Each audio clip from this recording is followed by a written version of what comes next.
let's see what's going on. And we are there on YouTubiness. Oh, things are looking sharp. Things are looking vaguely hirsute. And I was going to throw this out to a couple of different places. And we will get started in a couple of minutes. Thank everybody so much for dropping by. It's a great pleasure to have you and a great pleasure to host Rationality Rules.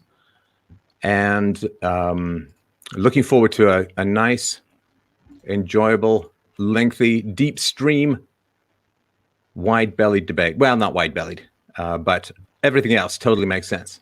Not too bad, not too bad. All right, so let's just throw this out to a couple of social media places because automation apparently is my complete enemy. So hold on just a sec here. It would certainly be good if we had one button for it all, hey? Yes, indeed. Yes, indeed. So, yeah, looking good. And let me just make sure everyone can get a hold of our feed. Everybody's got to kick over from my setup. I'm sorry, I was, of course, the whole idea was to have this thing set up ahead of time, but it turns out that StreamYard can't connect to existing videos. So sorry about that, but always the things that you say, hey, well, that's got to work, right? Hey, it's got to work. But apparently, it really doesn't have to work. All right, so let me just get one share here, and we are good to go. Just want to test for everybody listening. Can you hear me okay? There's no audio clipping or anything? All good? See, we have a mute button, but we don't have a moot button because moot would be, unimportant, not the way it goes. So, okay, one last thing here, and then we will get started with a wee intro. Awesome.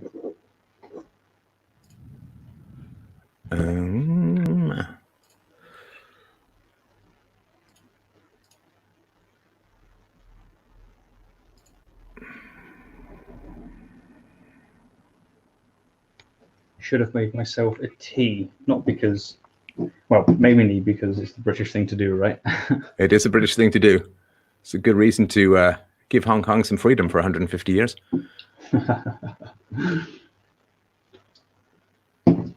All right, let's do that later. Okay, so we'll just wait for one more minute for people to drop by and make sure. And then we will... Hey, who's calling me a boomer? I am 2 years off from being a boomer, people. 2 years. That's I'm going to hang on to that until my dying day. I just, one of the things I got interested in philosophy to begin with was I was with a friend of mine who it always kind of bothered me when I was a little kid that he was 2 years older than me, and he was always kind of lording it over me.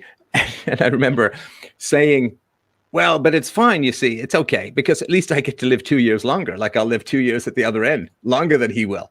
And I remember my uncle sitting down and saying, that's actually not how it works. And I'm like, what? That can't be right. That can't be not how it works. That's it. I'm doing philosophy. I think that was my moment of momentness. The big spark, as it were. The big spark, the instigating moment, the break in belonging. All right, so let's see. I think everything's going well, and we got close to 1,000 people on various different platforms. That's all very nice. Yeah, thank you everybody for tuning in. I hope you're having a lovely evening. Yeah, it's a great pleasure to see everybody interested in philosophy, and of course, I am naturally completely aware that there is a lot of rioting and a lot of all this going on. Like, I get all of that, and I sympathize with all of that, and that means a lot to me. But we do have to kind of continue with the work of philosophy and the work of virtue and the work of discerning truth from falsehood, because I think it could be easily well argued that what's going on in the world at the moment has a lot to do with rejecting reason, rejecting evidence, and sliding into the Dionysian pit of emotional reaction. So let's continue our work with the awareness, of course, that there is smoke drifting across America at the moment. And if we can either provide something positive regarding that or put a little bit of fertilizer in the cultural mix to grow some more friendly plants, that would be very helpful and excellent as well. So we will keep on with that, because part of me was like, oh man, so much is going on, we should postpone this. And I'm like, no, let's not let the evil people and the wrongdoers and the rioters and the looters and so on stop us from the essential work of philosophy. And that is the plan. If we stopped philosophy every time there was a mark of evil, philosophy would never occur. So yeah, that's very true. Very true. Very true. All right. So I think we can. Let me just make sure I'm on the right tab here, because Lord knows I could use a couple more tabs, right? All right, everybody. Thank you, everyone, so much for joining us. I'm here with Rationality Rules, and I guess we've been batting forth some arguments and ideas and insults and yo mamas back and forth like a bunch of backyard hooligans with a basketball for a couple of years. So we are going to do this face-to-face thing, and we are going to hash it out. This really is the most essential topic that there is in philosophy, in my opinion. Philosophy can do a lot of great things, but I think where it really shines and what differentiates itself from other mental disciplines is in the realm of ethics and virtue, what I call universally preferable behavior. What we're going to have, of course, Stephen, Rationality Rules, tell us his approach to that. And so this is it, man. This is the key. This is the core of philosophy. It's not about material sciences, that's physics. It's not about life sciences, that's biology. It's really about ethics and virtue and the good life, the achievement of happiness and integrity and the appropriate levels of Aristotelian moral courage, all of that kind of good stuff that can help you in your daily life. And so that's what we are about. That's what we're into. Today, we're going to be talking about ethics and virtue. And I guess the core is, I can feel odd calling you rationality. That feels like a bit of a surrender up front. I'm going to refer to you as reason and correct. And that's going to be, it feels like that's a little bit leaning into the wind. So I guess Stephen is fine, right? Yeah, Steve's fine. Stephen or Steve, I don't mind. Steve, all right. Are you okay with Steph/Stefan? Oh, yeah, it's totally fine. Wait, you want to slash Stefan? You want to slash? No, I'm just kidding. All right. So we are going to talk about ethics and see if we can come to some kind of resolution. I do have, I had some audio stuff queued up. I'm going to have to read it because it's not working with this restream. Doesn't really matter in particular, but I will, of course, post my links to issues that I have with Stephen's approach afterwards. But for those in the audience who don't know you, I don't know that that's too many, at least in my audience. I wonder if you could introduce yourself, tell us a little bit about yourself, your history with philosophy, and make sure people can find what they need to find from you on social media and on the web. Yeah, of course. First of all, to everybody listening, thanks for taking the time on a Sunday, no less. It's very, very generous of you, and I appreciate it. My name is Stephen Woodford. I run the YouTube channel Rationality Rules, which is dedicated to debunking, which is to say, revealing the logical fallacies and philosophical inconsistencies in theological and pseudoscientific arguments. And a couple of years ago, I took a swing at UPB. I believe that I found a few mistakes, as it were, a few begging the questions, etc. I conveyed them to Stefan. Stefan did a reply. As you said, Stefan, we've had a mixture of good philosophy thrown at each other, / a few names over the years. It's been a good giggle, but we're both tough YouTubers. That's what it's all about. And today we're hoping to resolve the issues, to have some good conversations. So hopefully we will have a fruitful exchange. Well, I think we can't help but have a fruitful exchange. Even if we end up parting without either one of us changing our mind, we will have further clarified and illuminated our positions for the lovely audience. And that to me is what it's all about. So we're going to start with something called a steelman, which is a phrase I learned from you, I think, in regards to your exposition on the Jordan Peterson-Sam Harris debate. So can you tell people what a steelman is and why we're going to do it? Yeah, sure. So a steelman is, you can see it's the opposite of a straw man. So one of the things you most regularly see in people, when people disagree with each other, is they straw man each other's argument. They make it weaker than what it actually is, so that it looks like they've taken it down, and with a little bit of sophistry and rhetoric they can get a long way. But the point being is that they haven't actually dealt with the argument itself. A steelman is a good faith attempt to try and present the argument better or to the standards that the person who adheres to it would acknowledge and accept. So me still manning UPB basically would be trying my best to make it as strong as I possibly can, perhaps even stronger than I think Stefan has presented it. That would be an example. Excellent. And then, because we are both into philosophy, I think it's well worth defining our terms, because Lord knows, I mean, having watched some of the Peterson-Harris stuff, the way in which those guys can go round and round to the point where you don't know your ass from a hole in the ground, I think can be kind of frustrating. And most, of course, of what we do in philosophy is trying to get to the truth. And I believe that 95% of getting to the truth is at least getting an agreement on terms. So we're going to do that to make sure, because, you know, language is a tricky and slippery thing. I mean, you say something like truth and it's like everybody kind of knows what that means, but it can mean a very different thing to somebody who's religious, to somebody who is scientific, to somebody who's a Platonist, to somebody who's an Aristotelian, to somebody who's an objectivist. And so all this kind of stuff we need to define. So, you know, I guess what I'm saying is get comfortable, people, because we're going to be chewing through a lot of stuff. But I promise you, it is going to be immensely illuminating for all of us. So, do you want to Steelman first? Do you want me to take a swing at it, and then we'll get into our definitions? You know, I'm absolutely happy to throw down a Steelman. And as you said, you know, if you do a good job, then UPB's on the table for everybody, and that's obviously the best place to start. As you said, Voltaire said, if you want to debate me, define your terms. And if I fail, then it gives you ample opportunity to fix where it went wrong. And in any case, we have UPB clearly on the table. So I'll give it a go. And to preface it, I'm going to employ a metaphor that you used in your book, only just for a small while, because I think it's actually a really good one. It represents just what's at stake. And that is that you said there is a terrible beast of stupendous power, a dragon or a basilisk, which tyrannizes the surrounding lands.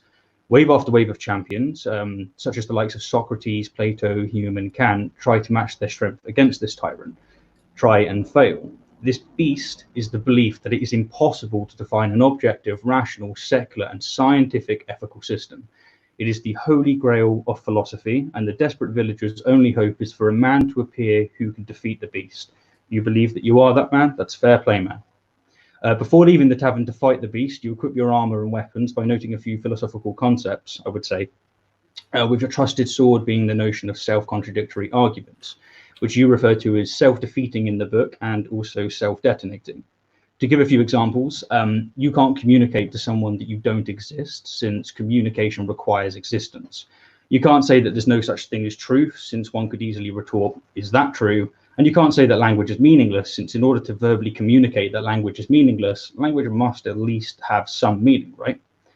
Now, with this sword held tightly in your grasp, you declare that those preferences which can be considered binding on others can be termed universal preferences or moral rules.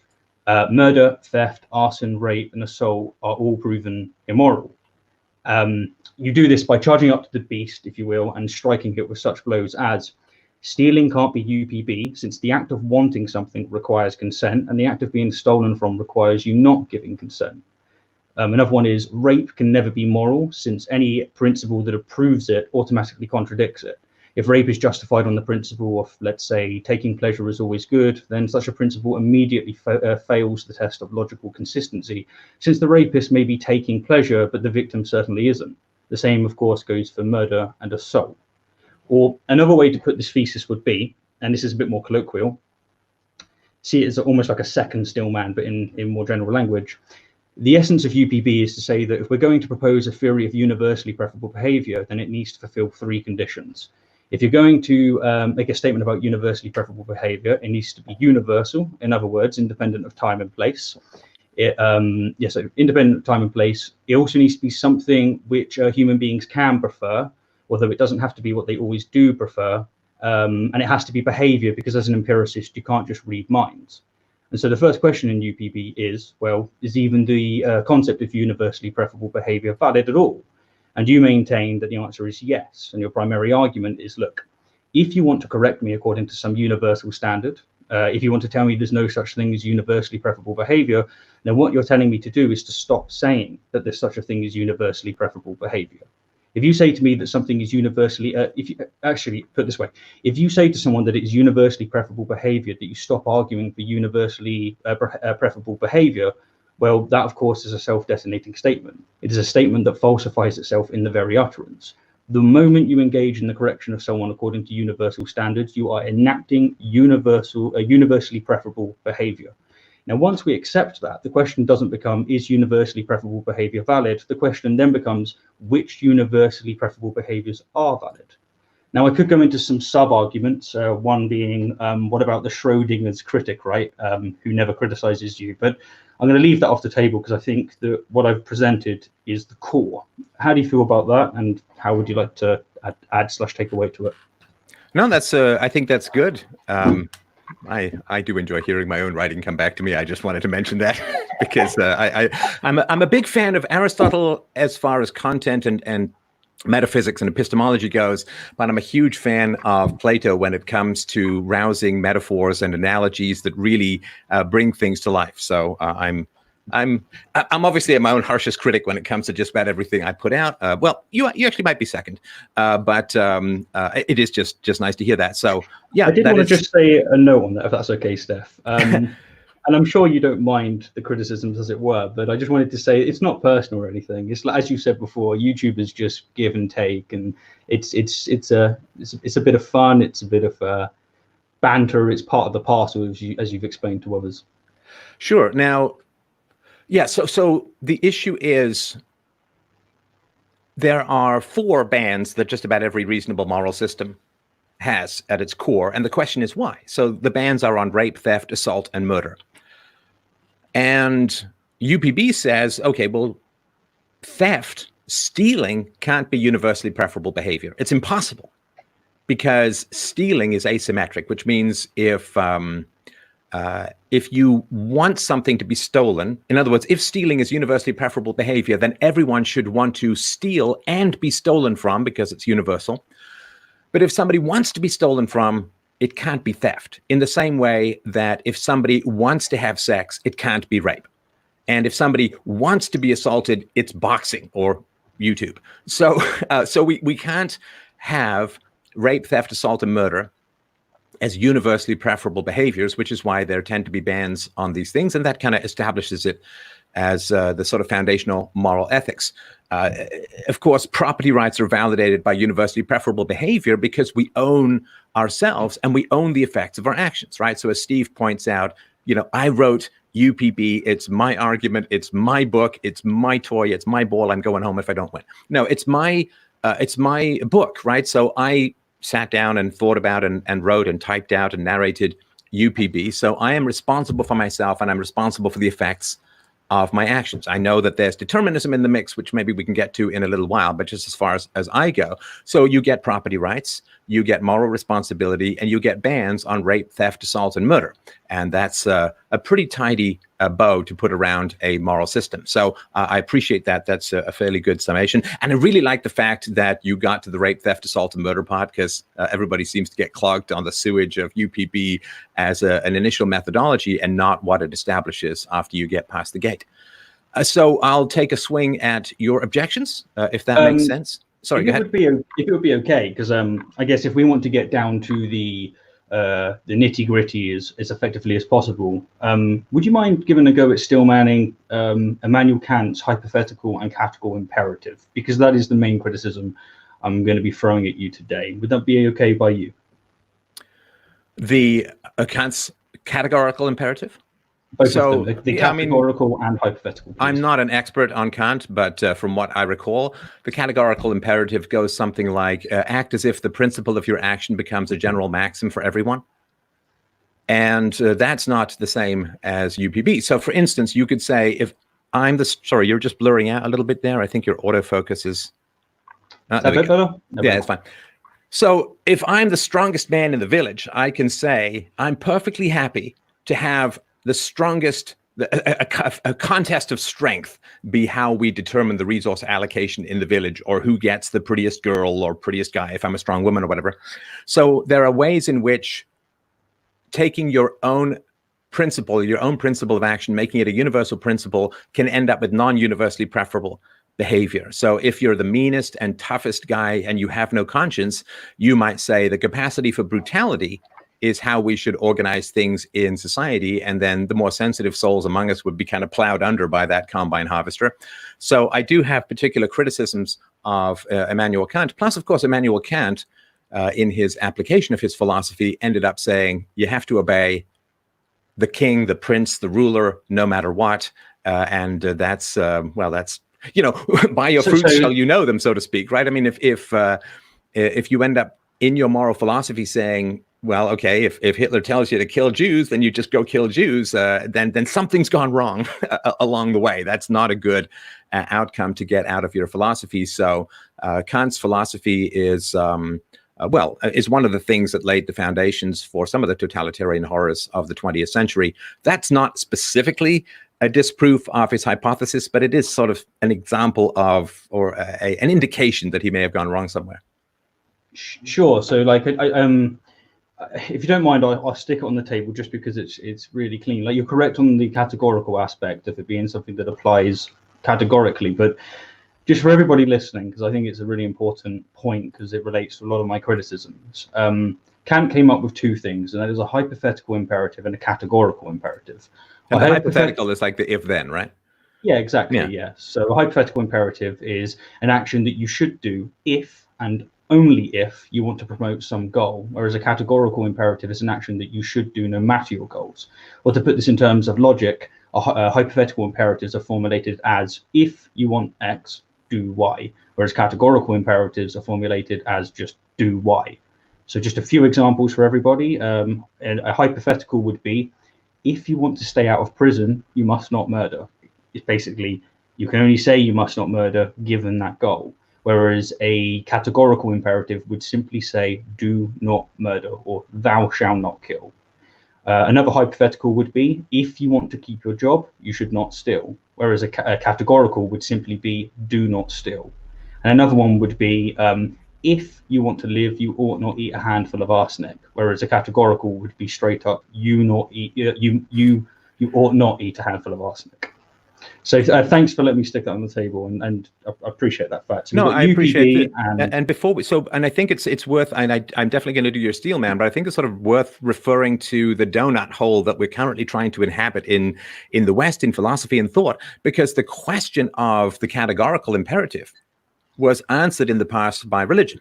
Now, Steve and I are both atheists, and we are both very pro-science, and we're into objective reality, we're into reason, we're into empiricism, and self-contradictory thoughts are invalid. And I mean, I'm not speaking, I think I speak for you in far as all of that goes. So this is the funny thing, that we have an enormous amount in common, I guess, like brothers who fight the most or whatever, but we do have a huge overlap, and we're both trying to deal with this issue. How the hell do you get morality without the commandments that come from a deity? Because the answer as to why shouldn't you steal for religious people in general, Christians and I mean, all the Old Testament religions, right, Judaism and Islam and Christianity, their answer is, well, don't steal because God says, thou shalt not steal, and God is the moral arbiter of the universe, and God is all powerful and all knowing and all good and all that kind of stuff. So that's, that's asked and answered. Now, it's not an answer, philosophically speaking, at all. It's merely the assertion. It's the ultimate argument from authority. And so it is not an answer to say that this was written down, it is derived from an all-knowing, all-powerful, all-virtuous God, and that's why you have to do it. That is no more an answer than saying, where did life come? Well, God rolled some snakes in clay and breathed some life into them. It's the illusion of an answer that prevents further exploration. And so we're out here in sort of interstellar depths of the post-religious moral landscape, trying to figure out, because we kind of need to figure it out, right? We need to figure out how people can be good. Why should we be good? What is goodness? And neither of us, and I imagine a fair number of the audience here, is not particularly satisfied, and philosophically you shouldn't be, by edicts from a supernatural being. That is not how we're going to get philosophical answers. That may be the province of theology. It certainly is the province of faith, but faith in many ways is the opposite of rational exploration, of science, of empiricism, and so on. So that's why this topic is so big, and it is huge. Again, we talked earlier about the columns and pillars of smoke rolling across America at the moment.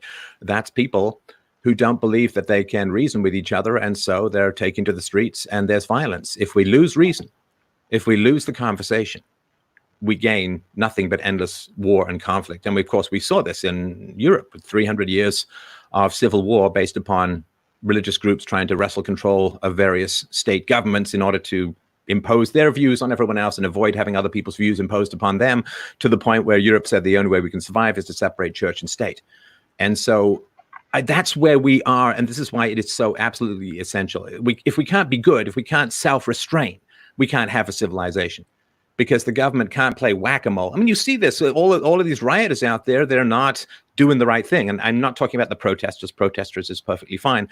But the rioters out there, they have overwhelmed the body politic. If we don't have self-restraint, if we don't have internal management and an internal way to be good, we lose everything. Like, so this is really, really important, this conversation. So if there's anything you want to add to that, I'll get into the Steelman, but I just really wanted to put that context for our listeners and I guess for the world. No, I mean, I appreciate all that you're saying there. And I agree with the fact that we need objective morality. You and I share something in common. That is that I'm really not a fan of nihilism. I agree with Nietzsche. I think it's something that takes actually incredibly smart people and makes them stand idle and just watch horrific things happen and not interject. And I think they're philosophically consistent. I just think they're not looking at it correctly.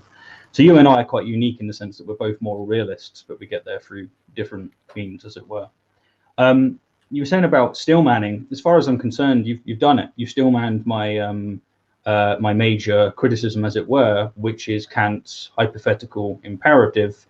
And so far as I understood, we're here to debate UPB. So I'm happy. Let me just do one. Sorry to interrupt. I'll just literally do like 2 minutes of the Steelman, because I really want people to understand at least my perspective of where you're coming from and your critique of UPB. Yeah, go ahead. Yeah. Okay. So your critique of UPB is centered around the idea that I'm violating the is-ought dichotomy. So the is-ought dichotomy is you cannot get a value from a fact. So values are human constructs that do not exist in nature. And so the problem is morality is you should, you ought to, it's good, it's bad, it's right and wrong, it's moral, it's immoral, and punishment and all of that. Morality nowhere exists in nature. Shoulds and oughts, absolute rules exist in nature. I mean, there's gravity, there's electromagnetism, there's like all of these physical properties, radiation and ozone and oxygen, all of these things exist in nature. But just because you need air to live doesn't mean that somehow everybody ought to provide it to you or not strangle you to block it. There's nothing in nature that says we should or should not do things. And of course, people have their impulses, they have their instincts. Some people want to live peacefully, other people want to take stuff by force and so on. But in the natural world, there is no such thing as virtue. In fact, there is no such thing as truth in the natural world. Truth is a human construct that is the relationship between concepts in the mind and things in the world, whether it's accurate or inaccurate and so on. So the philosophical concepts that we treasure the most, truth and virtue and courage, these don't exist in nature. And trying to find a way to extract an ought or a should from the mere facts of nature is a doomed enterprise. You always have to summon some imaginary bridge between what is and what ought to be, and try and link the two, and it's a fool's quest. And because UPB is building its castle on the sand of trying to extract an ought from an is, which is absolutely, completely, and totally impossible, it's a clever construct, but it doesn't rest on anything. And if you just want to shrug it off and walk away, you can totally do that viably by just saying, hey, you can't get an ought from an is, and UPB is all about the oughts, done and dusted, as they used to say when I was a kid. I think that's fairly accurate, yes. I just had a couple of extra bits. They're not necessary, but just to tighten it, as it were. I do believe truth exists. And one of the biggest confusions about Hume is that people think that he was saying you cannot get an ought in nature in general, which is not quite. I don't know if you would agree with this sense, but certainly my reading of him, and the most popular by philosophers, is that you can get oughts in reality, but they're the kind of oughts that relate to hypothetical imperatives. You could say, if you don't want to go to prison, you ought to not murder, for example. Hume would have saw no issue with that. The main thing he was criticizing is that, particularly religious people, they would be saying, look, Premise one, God exists. Premise two, he wants you to not murder, and then therefore you should not murder. And the should doesn't follow from the is statements. You've got a factual statement, a factual statement. That should doesn't make any sense. You could argue it by referring to hypothetical imperatives or perhaps a categorical, but he was just warning off that. So yeah, good job. I think that's more than fair. All right. And if we can't find a way to extract morality from anything, then of course the big fear or the big challenge is, okay, what if I don't care about going to prison? I just got to go kill people. You know, what if I can get away with it? You know, this is one of the big problems in the modern world, and I think all throughout human history, is that when people gain, for instance, the power of the state, then they can escape negative consequences for what they're doing. I mean, you can see, of course, a wide variety of people, both in contemporary and historical human society, that, well, they get a hold of the state. They can just do pretty much whatever the hell they want. They can start wars. They can print money. They can go into debt on other people's behalf. They can throw people in jail based upon a whim. They can use the power of the state to target political groups and spy upon political groups that they don't like. And they can get away with it because they've got the power of the state. And so the if-then, if you don't want to go to jail, then you can do whatever you want. That is a big problem, because there are many, many circumstances in human society where you can be virtually guaranteed of getting away with something. And if we can't find a way to implant the wrongness of what it is that people are doing, there's always going to be people who are going to ignore rules. I mean, without a doubt, there is no giant verbal net we can cast across the world that is going to ensnare everyone and turn them into automatons of infinite virtue. Like, we have no capacity to do that, but we can convince, of course, hopefully we can convince a lot of people that being virtuous is both true and right and correct, and, you know, produces the Aristotelian goal of happiness and all that kind of stuff. So it is pretty significant. The if-then does kind of crack a lot of moral absolutes, and the God answer is not sufficient. So that's sort of what we're wrestling about. So a couple questions. Let's sort of get our definitions going on. So I think I know the answers to these from you, but I don't, of course, want to put my words in your mouth. So, does objective reality exist? Yeah, I'm convinced of that proposition, definitely. All right. What is the validity of reason? What do you mean by the validity? Because if you're using a reason to justify reason, of course, you're begging the question. You can't really do it, but everyone does it anyway. It's a bit of a weird one. Well, I'm not sure about that one. We can say, okay, but what is the value? I mean, you've got a channel called Rationality Rules. You obviously think that reason has value and purpose and some positive attribute to it. So what is the, well, I guess, what is the definition of reason, and what is its value, if it has value? Yeah, I mean, I'm happy to, because we're using your language for UPB, I'm actually happy to use whatever you feel most comfortable using. So really, I'm happy to use straight up whatever you want to use for these words. But you have a thought yourself. I don't want to blanket the discussion myself. You must have thoughts about what reason is. Yeah, no, of course. Like, to quote you on page 10, you say, look, it's one of your ground rules. I respect your intelligence enough to refrain from defining words such as reality, reason, integrity, and so on. We have enough work to do without having to reinvent the wheel. So what I'm basically saying is that I'm happy and comfortable to use, like, most people don't use rationality as the word, as it's defined in philosophy. They conflate it with reason and reality, etc. And that's not what rationality means. But it doesn't bother me, because since my goal is to try and have a conversation, I just meet people with what they mean. And since you've presented an argument, I'm happy just to, like, get down to what you think reason and rationality is. Because one of the weird things about philosophy, and I'm sure you've noted this yourself, is like so many words that we take for granted, such as should. Once you start questioning what it is, you get into the real woods. And one of the things we don't want to do, as you said about reinventing the wheel, is we don't want to get stuck too much in those definitions. But it's also necessary to do it to an extent. So I'll leave that up to you for what extent you want to do it. Okay, so my answer as to the validity of reason is that reason is the art of non-contradictory identification. So reason is a way of saying something in our mind we want to map on to reality, because we don't want this solipsistic universe, like, you know, Descartes' nightmare that we're a brain in a vat in a tank managed by some horrible demon, or I guess, robots that are using us to be batteries or something like that, right? So reason is a way of validating whether the thoughts in our mind can potentially connect with reality, because reality is objective and consistent.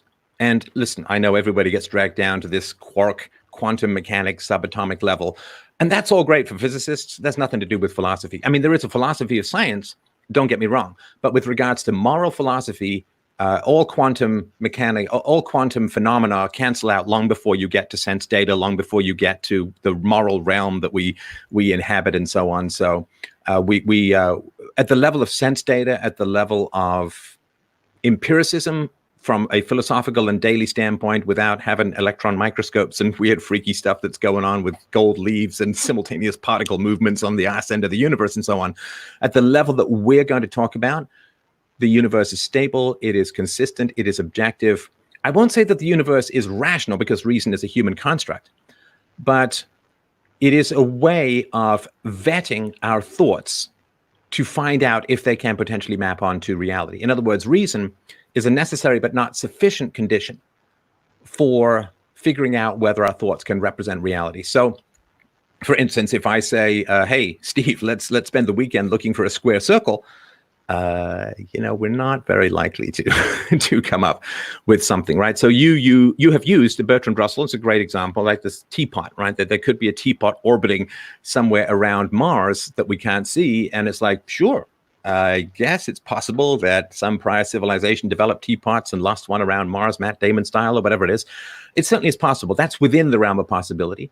But if we say Mars is a square circle, we don't have to go any further. Like, we don't have to go and examine the universe to try and figure out whether a square circle exists, because as a self-contradictory entity, we can just, wipe it out immediately, right? So yeah, there could be on some planet lizards that fly and breathe fire.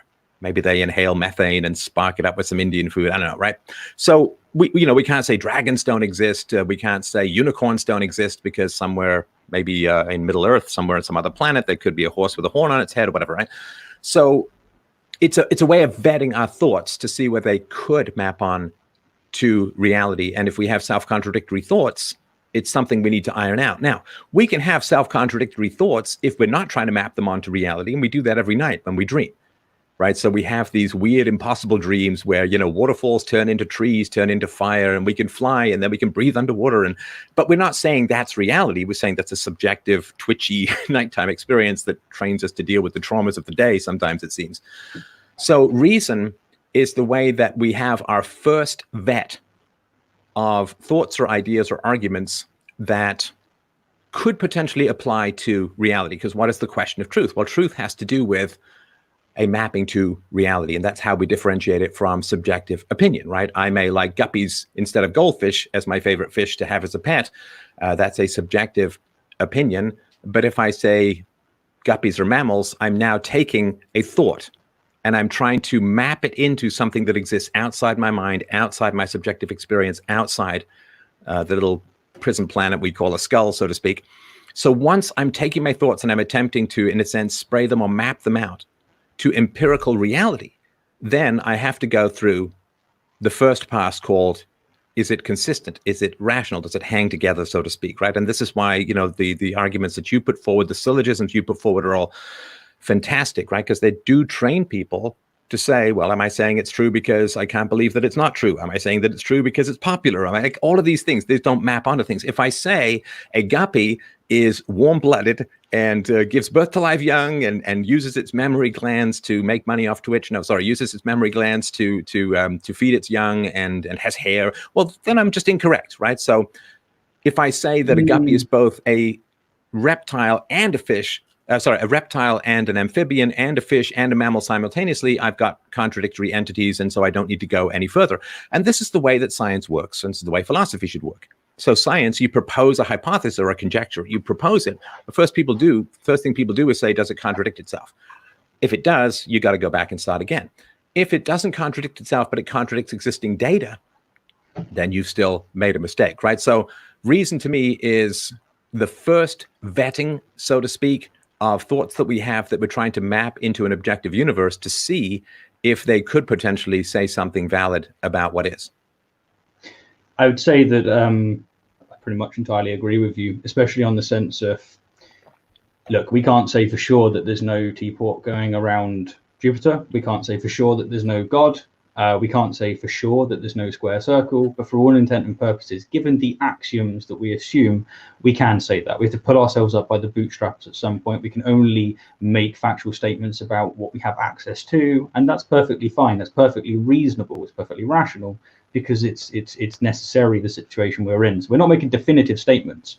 And I understand that quite a few people have had a criticism of you when it comes to you saying universal means you are saying that there's no teapot because you're talking universally. I just want to be clear that I'm not going to levy that criticism against you. I think it's true. I think it does hold, but I just think there's better ones to bring up. But you've had those debates, and other people can judge, right? Now that's really interesting, because here's where you and I good. Now we're diverging. We get in the, it's funny, you know, like you get a Y when people diverge, and you also get a Y in philosophy, right? So here's where we're diverging, and I'm not just talking hairstyles, but so there were three things that you talked about there, two of which I'm with you, one of which I'm with you on, two of which I'm not. So you gave three examples. One was the teapot around Mars. It's unlikely, but it's not a self-contradictory entity, right? Because teapots exist, they can certainly orbit Mars, so it's unlikely, but it's not impossible, right? But then you provided two other things that I do consider positively not there, so to speak, which is a square circle and the traditional concept of a god. So those two situations are self-contradictory entities in a way that the teapot is not. So I wonder, I'm perfectly comfortable saying no square circles and no traditional god, but I'm not comfortable saying no teapot because it's not a self-contradictory entity. So I wonder if you can just tease that out for me.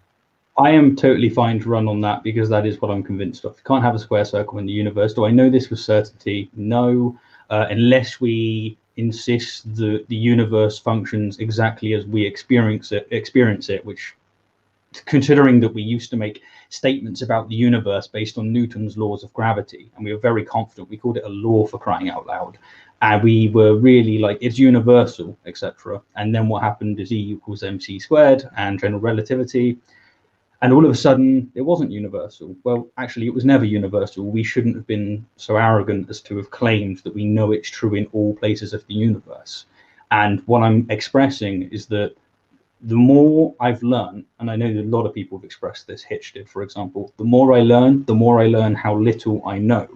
And it makes me very cautious of wanting to say definitive universal statements. But for the purpose of this, because I'm so close to, like, I call myself an atheist, and I say that I know that there's no God. If you push me, I'll say, no, I don't know with certainty. I'm just, you know, as sure as I am on so many other things. But that's a deep philosophical, necessarily epistemological hole that's just not worth going to. Because one of the things I like about your conversations, about your general method, is that let's just stay in the real world, as it were, as you put it, which is to say, let's work with what we've got. So no square circles is a contradiction. No God is a contradiction. The attributes. Okay, good. I just wanted to make sure we weren't casting too wide a net there. So we've talked about objective reality. We've talked about reason. Now, of course, the question is truth.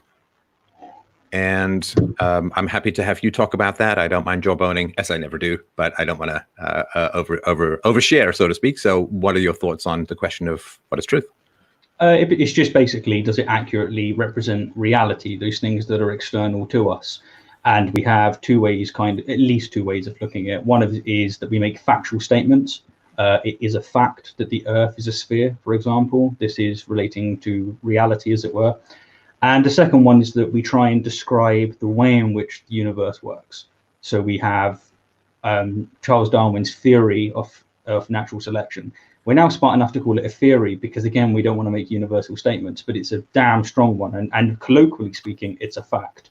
So I would put reality in the sense of, or our relationship with reality is very much, truth, as it were, is our understanding of what actually is, if that makes sense. Okay, so I think it's the label that we apply to, the ultimate, to me, the gold standard of truth is that it is rationally consistent, logically consistent, and also maps onto reality. Now, of course, in the realm of physics, it's got to map on 100%. Like you start, as you point out, you start missing stuff with Newton, which you start to do closer to the speed of light and all that kind of stuff, right? So when you start missing stuff in physics, that's bad. You can't get the same thing in weather forecasting. You can't get the same thing in looking at human events. But if you have a consistent theory, a theory consistent with itself, and it also happens to map onto and explain larger movements of human history, why is it that central planning in governments tends to fail? Why is it that the free market has been so productive? Why is wage labor generally more productive than slavery? Like all of these are interesting questions. If you have a theory that is internally consistent and does a lot to explain most of that, that's about as gold standard as you can get. So to me, truth is the relationship between logical consistency, which is necessary but not sufficient, and then the gold standard of also applies in the world in a consistent, predictable way. And for like, I don't know, like 15 years, I've been talking about the dangers of increased leftist violence and racial conflict and all of this. And, sadly, if it turns out that you're right, that at least tells people that your theory has some potential merit. So that's, I think, where truth, logical consistency maps onto reality as best as we can tell. That's about as high a bar as we can set. So the next one is, and I guess here's where we start to hear a click of the potential minefield. So we got objective reality, we got reason, we got truth. Look at that, we did that in just a blink of an eye. What premises are implicitly accepted when debating? Now, this is fantastic. And I think this is where we're going to really get to the heart of it. If you wouldn't mind, I'd actually like to present where I think you equivocate, because I think it will relate to Wait, you're saying I haven't done it yet? No, I'm saying, yeah, right. My bad.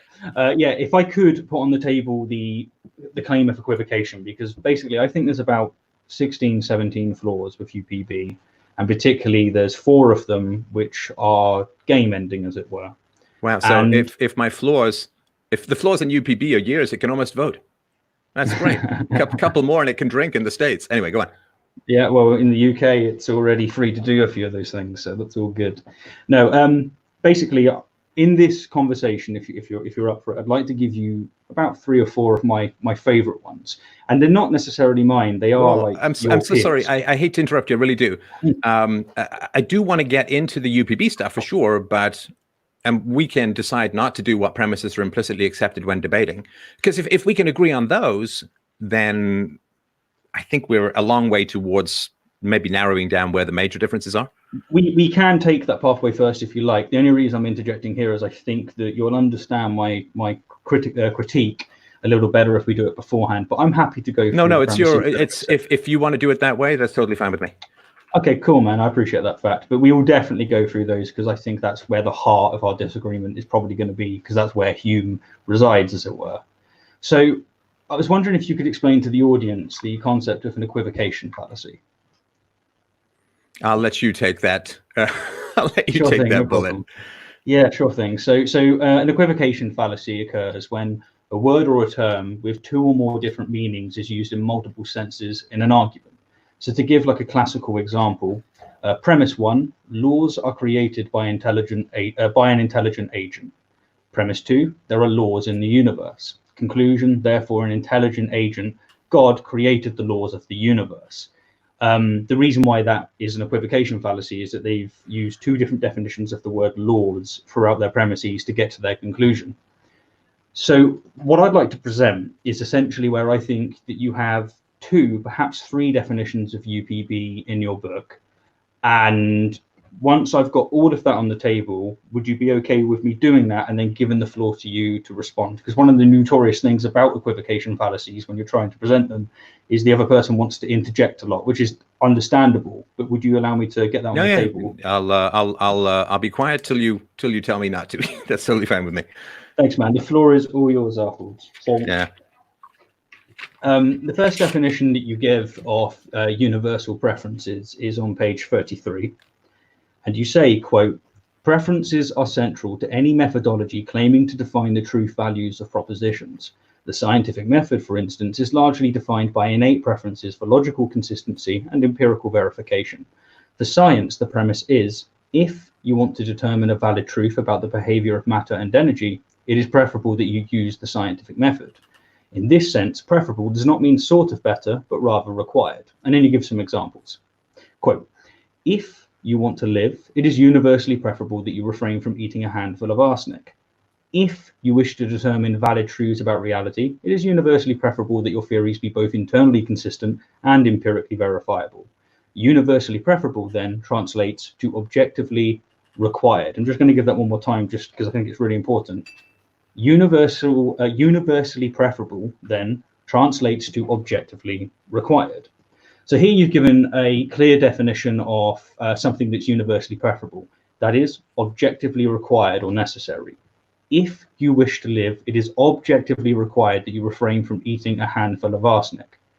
Now, before I move to your second definition, what I want to do is put on a flag here for everybody. Know that this definition is descriptive as opposed to prescriptive. You're not saying that someone should or ought to refrain from eating a handful of arsenic, but rather merely stating that if you want to live, it is objectively required that you don't eat a handful of arsenic. We can all, of course, sorry to interrupt, but we can all think of situations where somebody would choose to eat a handful of arsenic because they have some other value. Maybe they've been captured by the bad guys and they don't want to give up the goods, or maybe they have some terrible ailment that it can't be cured. So yeah, I mean, there are certainly situations wherein, while we may have issues with it, we could certainly understand the motivation. Absolutely, yeah. So again, you're simply making a descriptive factual is statement as opposed to a prescriptive should ought statement. You're just pointing out, look, if you want to live, then don't eat a handful of arsenic. But on the very next page, you switch from asserting about what is the case to asserting what ought to be the case.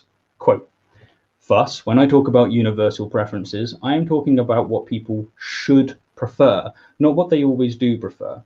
To use a scientific analogy, to truly understand the universe, people should use the scientific method. Critically, unlike the first definition you gave on the page before, which operates explicitly in the realm of descriptive factual is statements, by using the term should on this page, you're now explicitly in the realm of prescriptive normative ought statements. With your first definition, your statement of if you want to live, it is objectively required that you refrain from eating a handful of arsenic. You are merely describing what is objectively required to achieve a goal. Whereas with your second definition of your statement, you're saying, if you want to live, you should refrain from eating a handful of arsenic. With you doing the second, you are now prescribing what someone ought to do given their goal. Just a little bit Sorry, more on the table. I'm not. They seem to me both in the realm of if-then, right? If you want to live, don't eat arsenic, and if you want to say something true about the universe, use the scientific method. Sure. So we can get rid of the first definition now, I guess. So when you say, I'll go back up. When you say, quote, universally preferable, then translates to objectively required. By objectively required, you are implicitly saying that they should do it or should not do it. Is that correct? If we're just using assuming a particular goal, yeah. So you're not describing it is assuming a particular goal. It's a Kantian hypothetical at this point. No, but I'm talking about science, and I already said if you want to say something true. I mean, you understand the book can be labored if I put the if-then statement in every conceivable time I'm talking about it. I mean, I've been talking about science as a category, right? Yeah, no, I'm absolutely happy with that fact. And, you know, I'm sure you appreciate the term objectively required doesn't necessarily seem prescriptive, but you don't want to keep repeating the same words. I get that. So we can write the first definition off. So you've got the second, which is the hypothetical imperatives. But then on page 54, for example, and this is the one you actually use more often, you implicitly give a third definition of UPB. You say, quote, UPB is an all or nothing framework. If an action is universally preferable, then it cannot be limited by individual, geography, time, etc. If it is wrong to murder in Algiers, then it is also wrong to murder in Belgium, the United States, at the North Pole, and on the moon. If it is wrong to murder yesterday, then it cannot be right to murder tomorrow. If it is wrong for Bob to murder, then it must also be wrong for Doug to murder. Now, this non-contingent, non-hypothetical, non-goal-based moral statement is indeed the holy grail of philosophy. Why? Because it's truly universal. It's akin to saying, without any if clause, do not eat a handful of arsenic. Crucially, this is the beast that you claim to have slain throughout your work. This is the head that you've claimed to decapitated. And so I would say that whether you've meant to or not, you have used multiple definitions of UPB. Which hang on. I'm saying if repeatedly in the sentence. So of course it's an if clause. If it is wrong, like if I can prove that it's wrong to murder, or if murder is wrong, then it has to be wrong for everyone, because it's a category that encapsulates human action, which means that if you're going to define humanity as carbon-based, hairless ape, biped, or whatever it is. Like, if you're going to define humanity as that, then I mean, it's almost like a tautology, but it's worth reminding people of this. Like, if you're going to claim something is true for all human beings, then it has to be true for all human beings. And if morality is something, if we can prove that murder is wrong, then clearly it has to be wrong for everyone. It can't be right or wrong based upon the day of the week or your physical location, in the same way that a biologist wouldn't say, well, this thing is a lizard in Australia, but the moment you move it to New Zealand, it becomes a mammal. Like, that would, well, no, that's not how biology works. It's independent of place. So I've got a lot of if statements in there. You know, if murder is wrong, then it has to be wrong for everyone, because murder would be a human action that would be consistent across all humanity. And if you're going to define something as consistent across all humanity, it has to be independent of time and place. Okay, so to clarify that with the example that was being given, I'll just find it in my notes again. So you've said, look, if it is wrong for Bob to murder, then it must also be wrong for Doug to murder. So if we was to say, look, Bob has a preference for murdering, the reason being is that he's in a camp and he's had enough and he just wants to, you know, be done with it, as it were. Sorry, what do you mean by in a camp? In a camp, let's just say that he's under a certain amount of duress, say that he's in a Nazi camp or whatever. Oh, then it's not a moral situation. So it's not a moral situation, but you could this say, is like you had this. I actually got really pissed off when I watched that video of yours, because I thought you were portraying me as a Nazi, because you had that scene from Inglourious Bastards, because you were indicating that my philosophy, if taken to its logical conclusion, would have you giving up Jews to Nazis. And I've been real clear about that once you have a gun pointed to your head, you're no longer in a moral situation. And we all understand that, right? So if you go and take a hostage and then you force that hostage to go and rob a bank, then you're prosecuted, but your hostage is not, because your hostage is under duress. So morality applies to situations of choice. And if you have a gun to your head, you're no longer in a situation of choice. And so when you put someone in a camp, or if someone comes and says, do you have Anne Frank in your attic? Of course you would say, no, you're not in a situation of moral obligation. If you're going to bring morality to that situation, you would bring it to the Nazi or the person taking the hostage, not to the victim. Okay, so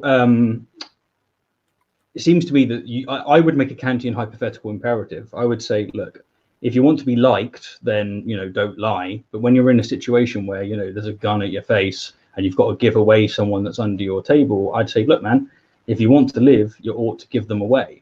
There's no inconsistencies here. This is just Kant's hypothetical imperative. But that's just making up rules, right? I mean, there's no philosophy in that. You're just saying, hey, if you want to do this, then you want to do that. I mean, that's not that's not a universal morality. That's just how you might act in a particular situation. It's not just what you would do in a certain situation. It's a prescription given someone's goal. So you're right. It's not universal.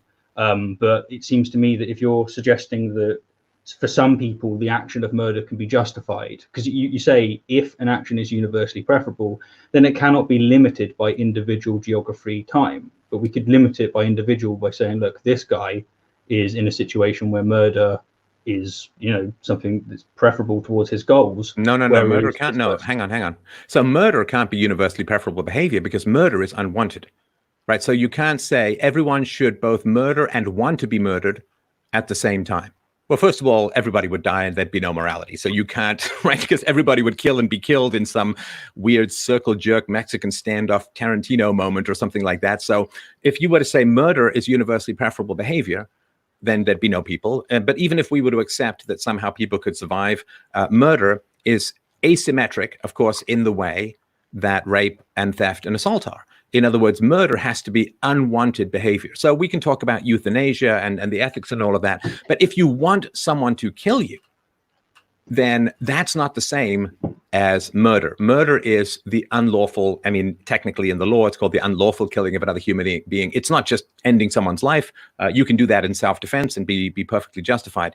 So no, murder cannot ever be UPB, which doesn't mean you can't kill in self-defense. I've got a whole argument for self-defense, which we can go into another time. But murder is very, very specific, and murder can't be UPB because it has to be unwanted. Yes, I understand. I understand that it's the murder aspect. It's more that you can prescribe something to one person given their goal and prescribe something completely different to someone else given their goal. And it seems to me that if you want a universal... I don't follow that. Sorry. Do you mean I'm doing that? No. I'm saying that's a Kant's hypothetical imperative, and when you're introducing if clauses, then you are in the realm of Kant's hypothetical imperatives, because you're saying, look, you should do this if you want this, if you have this goal. Whereas a universal morality would necessarily have to just be, thou shalt not murder. Don't murder. Seems to be the thing that you were promising. Wait, are you saying that the entirety of UPB is a regurgitation of one of the 10 Commandments? Come on. I mean, I've worked a little harder than that. No, man. If I was going to say it's a regurgitation, I'd say it's Kant's hypothetical imperative more so than anything else. And the reason I say that is because you add these if clauses. You say, if you want to understand X, you ought to do Y. And the good news, of course, is that I have no problem with that. And your peers, philosophers in general, don't have a problem with that. But it's not the holy grail of philosophy. It's not the thing that we're looking for. Can theft be universally preferable behavior logically? And by theft being universally preferable, do you mean someone wants to be stolen from and steal at the same time? Well, you can. Well, yes. Can everyone want to steal and be stolen from at the same time? No. Okay, so that's good, right? So theft can't be universally preferable behavior. Yeah, but all you've just done is described a fact. You've described a contradiction. You've basically just said, look, square circles are impossible, therefore morality. That's not morality. You just said that theft can't be universally preferable behavior. Because you're defining anybody who claims that there's any value in universally preferable behavior has to then submit to the strictures of universally preferable behavior. In the same way that you can, like, science is not a buffet. Like, you say, okay, well, there's a scientific method for this, but not for that. Like, it's just the way that it is. So the real issue, of course, where you and I part ways, is that you reject the self-detonation of the argument, there's no such thing as universally preferable behavior, as far as I understand it. No. It's the problem, and this is why I'm focusing on the equivocation, is the way in which we define universally preferable behavior. Because if we just say, look, man, a square circle is impossible, I agree. If we say a married bachelor is impossible, I agree. If we say that you can't want to be murdered, I agree. If we say we can't want to be stolen from, I agree. These are all descriptive statements. None of this is in the realm of morality. It's not even hypotheticals imperative. Like, to go to the analogy, you haven't even got out of bed. You're intellectually masturbating. Wait, so and not you're saying going out that? And the beast. So you're saying that an argument that says rape, theft, assault, and murder can't be universally preferable behavior. That if you accept universally preferable behavior as a standard, and I argue that even to engage in a debate is to accept it as a standard, that if you accept universally preferable behavior as a standard, you must reject rape, theft, assault, and murder. You're saying rape, theft, assault, and murder have nothing to do with morality? No, of course, you have something to do with morality. But what you're describing now as UPB is anything that is self-contradictory or self-detonating, as you describe it. No, which is why. No. We just went through this earlier, man. Where there are scientific theories that are self-contradictory, which you toss out, they don't have anything to do with morality. Yeah, I know, but you're saying that if it's so you have UPB. One of the best ways I think we can go through this is actually what you suggested earlier, because I think with this now on the table, it would be a good time to do it. And that is, we can go through the implicit assumptions that we do make when we have a debate, and we can identify which of those we would call UPB and which definition. That's why I wanted to do it first, because that way we can bypass a lot of this confusion. So, what are the premises that are implicit? I'm sorry. Just sorry to interrupt, but my whole point was that now that we're going to get into them and these definitions have been put on the table, I think it's going to be more fruitful. I understand if you don't think that that's the... No, that's fine. Hey, I'm really enjoying the discussion. I appreciate it. And look at that. We have thousands of people watching us at the same time. Wait, how's my hair? Check my armpit. All right. So premises that are implicitly accepted when debating. I'm going to do just a tiny little bit here just to sort of understand that, right? So I'm going to use a tiny analogy because I think analogies can be helpful. They're not proof, but they're very illuminating, right? So let's say that Steve and I decide, let's pretend it wasn't coronavirus and America's not currently on fire. We decide we want to get on a bus and go to Vegas, right? And so we go down to the bus station. We say we want 2 tickets for a bus to Vegas. We get on that bus and then we go to Vegas, right? Now, Vegas is the truth. in this analogy, right? We both have a destination that we say we want to get some particular place. And both Steve and myself, we both agree that objective reality exists, that reason is of value, empiricism is of value, the truth is of value. If you're going to claim something true about the universe, it should be rational, consistent with evidence and all that. So we both decide to get on a bus to go to Vegas. We both voluntarily agree to get on that bus to go to Vegas. So that to me is the analogy of a debate. We both say that we want the truth, and that the truth is not something subjective, right? So we can't just sit there and say, if the bus gets hijacked and goes to, I don't know, San Francisco instead of Vegas, we don't sit there and say, hey, we got to Vegas, right? I mean, I guess they both look the same because they're on fire, but ideally, again, that wouldn't be the case, right? And now also, if Steve and I both get on a bus to go to Vegas, there's a better and worse way to get to Vegas. Now, there's no objective better and worse way to get around if we don't have a destination, right? There's no lines on the road that force like a train, like the bus to go in a particular direction. But once we've decided to go to Vegas, there are better and worse ways to go to Vegas, right? Like if we're in Detroit and we drive north, we're going the opposite way from going to Vegas. Unless we have a whole lot of snowshoes on the car, we ain't getting there, right? So once we have a goal that we both agree on, then there's better and worse ways to get there. Now we can change our goal. Of course, we can say, I don't want to go to Vegas. But as long as we both say we want to get to Vegas, then we're both kind of bound by the laws of physics, reality, and travel and all of that to get to a particular place. So my argument is to say, look, if you and I are going to start engaging in a debate that's not just a conversation about personal preferences. Like the other night, people got me started talking about music. And I mean, I love music. And I was talking all about my particular tastes and getting feedback. This is just a taste thing. You know, like, again, it's the guppies versus goldfish thing. If I like guppies and you like goldfish, you know, we can have a discussion about owning fish or whatever, but it's not like some objective metric, right? We're then basically talking about cities we've liked to have visited in the past, rather than a city that we're objectively going to in the present. So what I'm saying is getting into a debate with someone is like saying, okay, we're both getting on this bus and we're going to Vegas. Now we are part of an objective process, an objective structure, because we both have a goal called getting to Vegas that has an objective destination, that has an objective methodology for getting there. And now we can start to talk about better and worse. Now the better and worse doesn't exist if we don't both agree to get on that bus and go somewhere. So that's, to me, the is-ought dichotomy. How do you break the is-ought dichotomy? Ought people to go to Vegas? Well, I don't know. It's a fun place, don't get me wrong. But ought people to go to Vegas? That's not really a very sensible thing to say, right? Because there's no universally preferable behavior called go to Vegas, right? But once we both decide we're going to go to Vegas, now we got better and worse. Now we've got accurate and inaccurate. Now we've got value and the opposite of a value, right? So Vegas is the truth. We got to now get a name for the title for the show, right? Vegas is truth, baby. It's truth. And so that's sort of my argument about getting involved in debates, that we're both trying to do this thing called get to the truth. And there's now objective methodologies by which we can pursue that.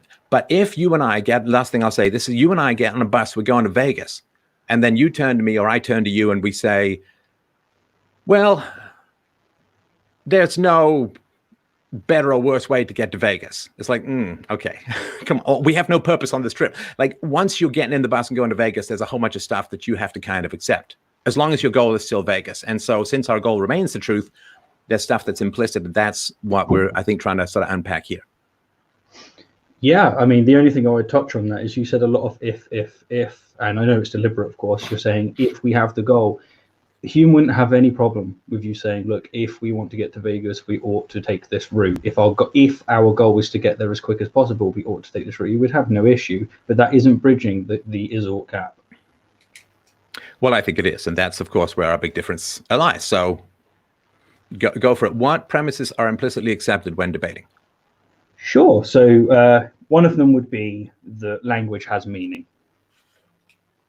Because I can't communicate that to you, of course, or at least I can't, well, actually I can't in any way, I don't believe. I can't communicate that to you without, well, using language. It's a self-detonating, self-contradictory statement. If you can use language to convey that language has no meaning, language has meaning. Okay, yeah, I'm with you there.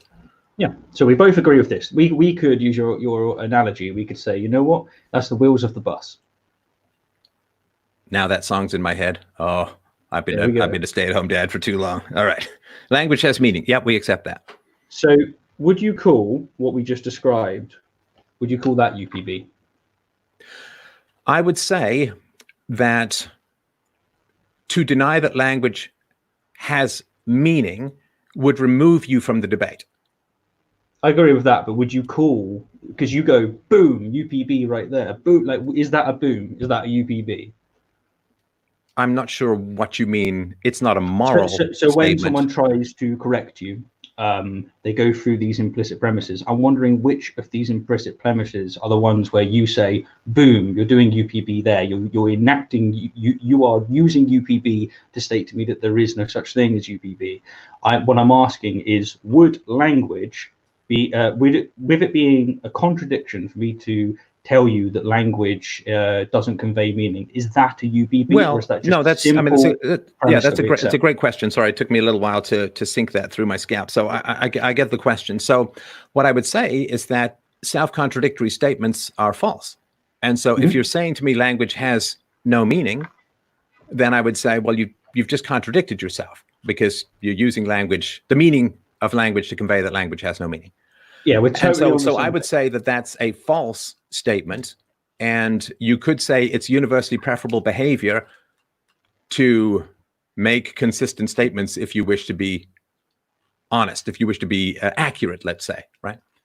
Do you think someone's necessarily doing it if they just say language, you can't, if they accept that that's a contradiction, have they necessarily enacted a UPB there? Like, could someone not do it? Now, so UPB is one of these things, and I want to just be clear about this. I sort of clarified this more in my new book on UPB called Essential Philosophy. So UPB is one of these things that's it's two things, you know, and it's sort of like science, right? So science is two things. It's the theory and the practice, right? So that's the scientific method.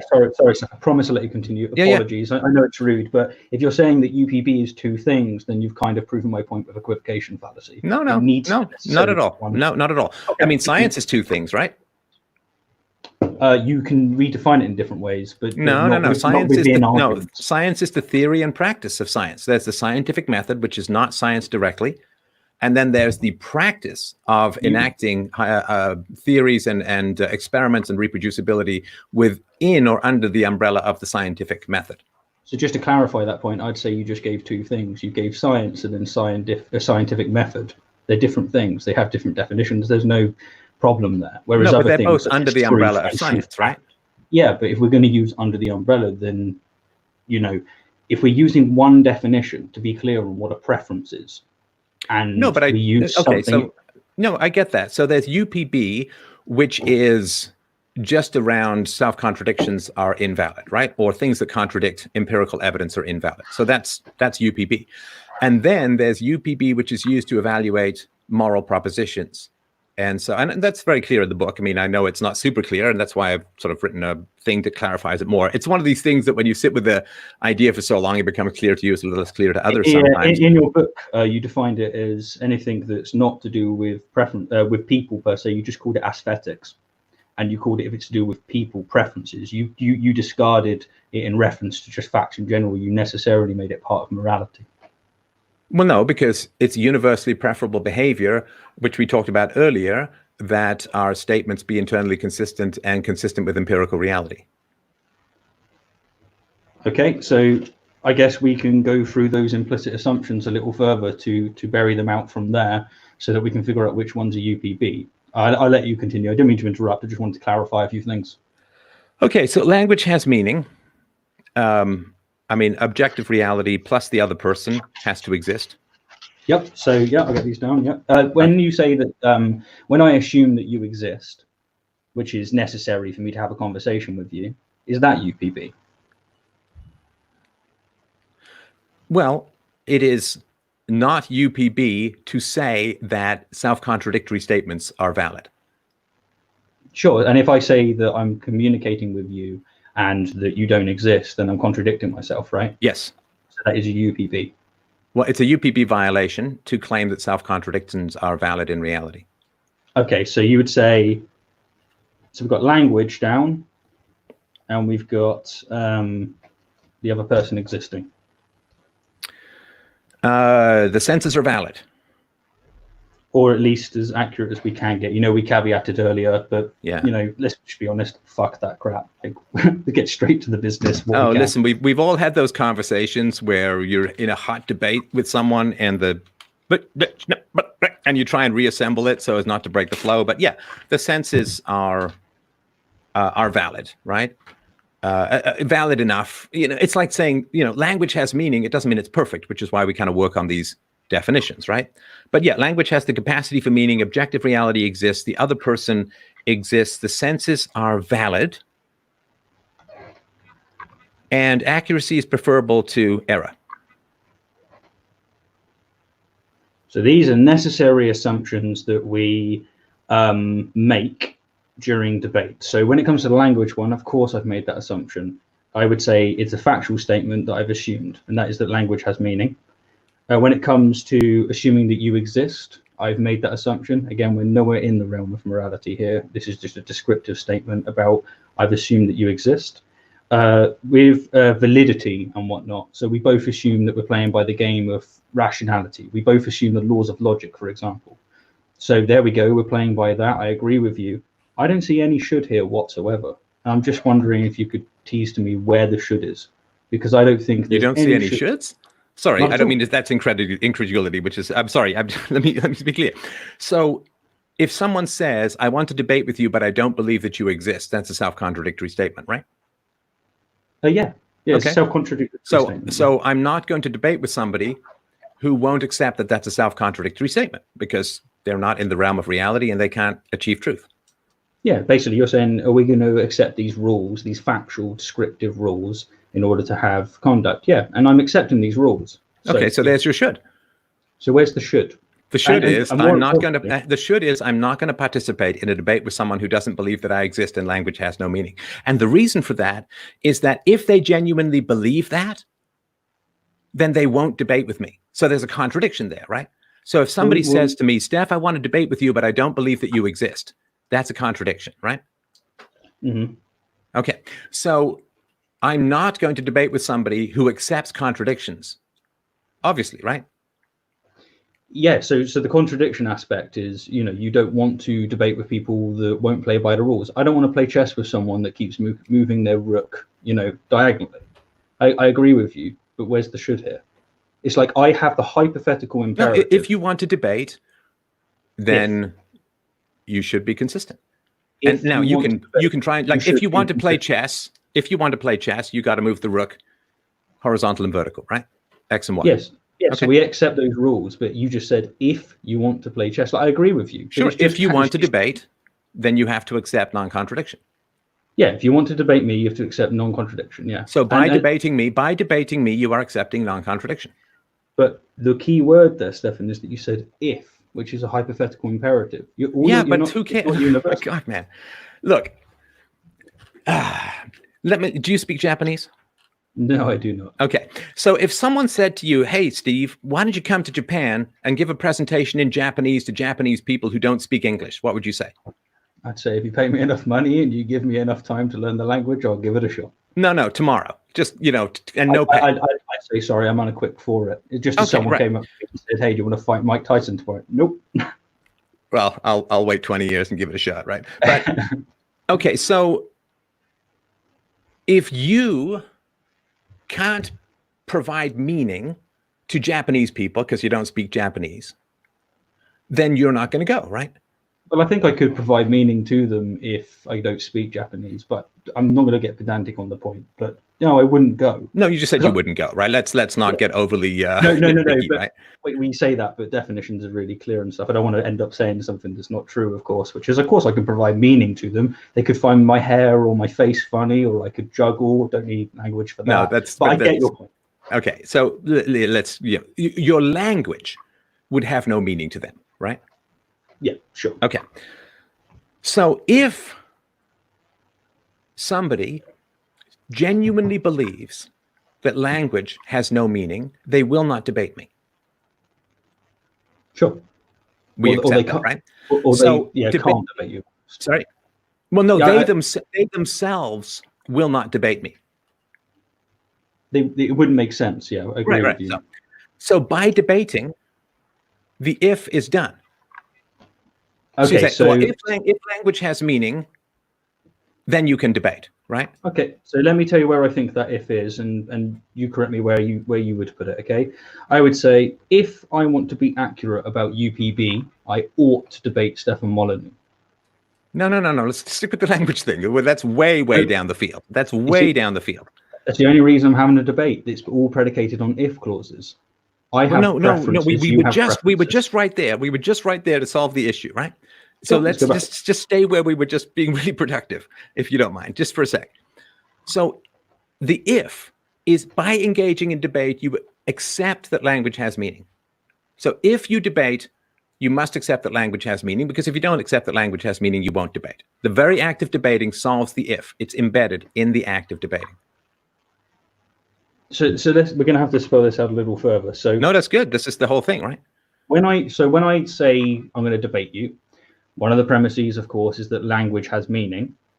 I'm either convinced of that proposition or I'm not. And it's necessary that I'm convinced of that proposition to engage you. Yes. I agree with you. I need to accept that.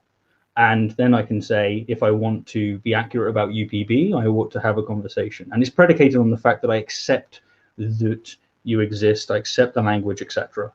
That there is no should here. The only shoulds we have are hypothetical, and it's in me. It's not universal. It's just me. I know. I get. Look, I get that.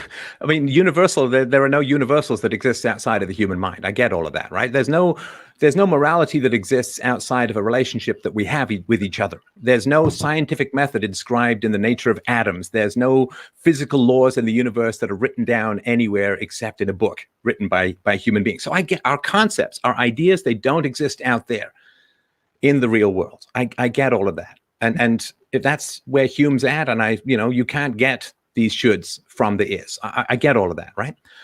And that's why I say it's in the act of debating and correcting someone that you're accepting UPB. And so you've already got one, right? Language has meaning. Now, language has meaning doesn't exist in the universe. It's a concept, right? It's a relationship between you and language and someone that you're talking to.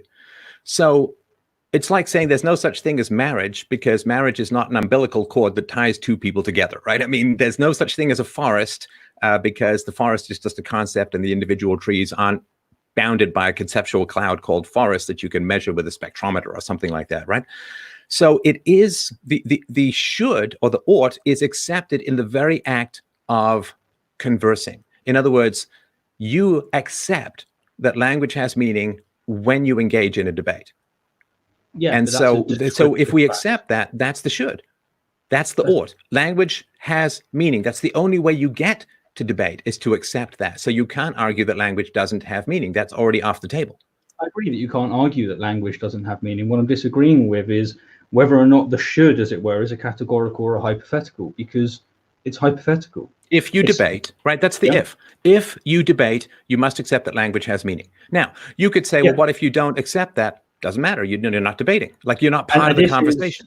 This is why I gave the first definition of objectively required, because if you say, if you want to debate, you must accept that language has meaning, that's just a description. That's why I gave a descriptive version of UPB, because you do that several times in your book. I said must. The word must is a synonym for ought. If you say must, then it is a synonym of short. You said must. And in which case you're doing a hypothetical imperative. You're saying you said so. If you want to debate, you must accept that language has meaning. There's your ought right there. To debate, you ought to accept that language has meaning. Okay, so the word must can be described as a prerequisite. It's necessary. It's just a factual statement, or it could be a should. I can give you either. No. Must. There's no must. Hang on. There's no must that exists in the universe. No, I didn't say must exist in the universe. What I'm saying is, if you say something must happen, or if you're going to say for A to happen, B must happen, you can use that as a description in the sense if you're just describing that it's necessary, it's a prerequisite, which is the first definition that I mentioned that you've rejected. That's fair play. But if you use must as a synonym of should, then you're just, because of your if clause, it's just a hypothetical imperative. It is a hypothetical. Yeah, I get all of that. And that's why I say, that's why I said what premises are implicitly accepted when debating. You have to engage and enter into the act of debating in order for these shoulds, these musts, to manifest.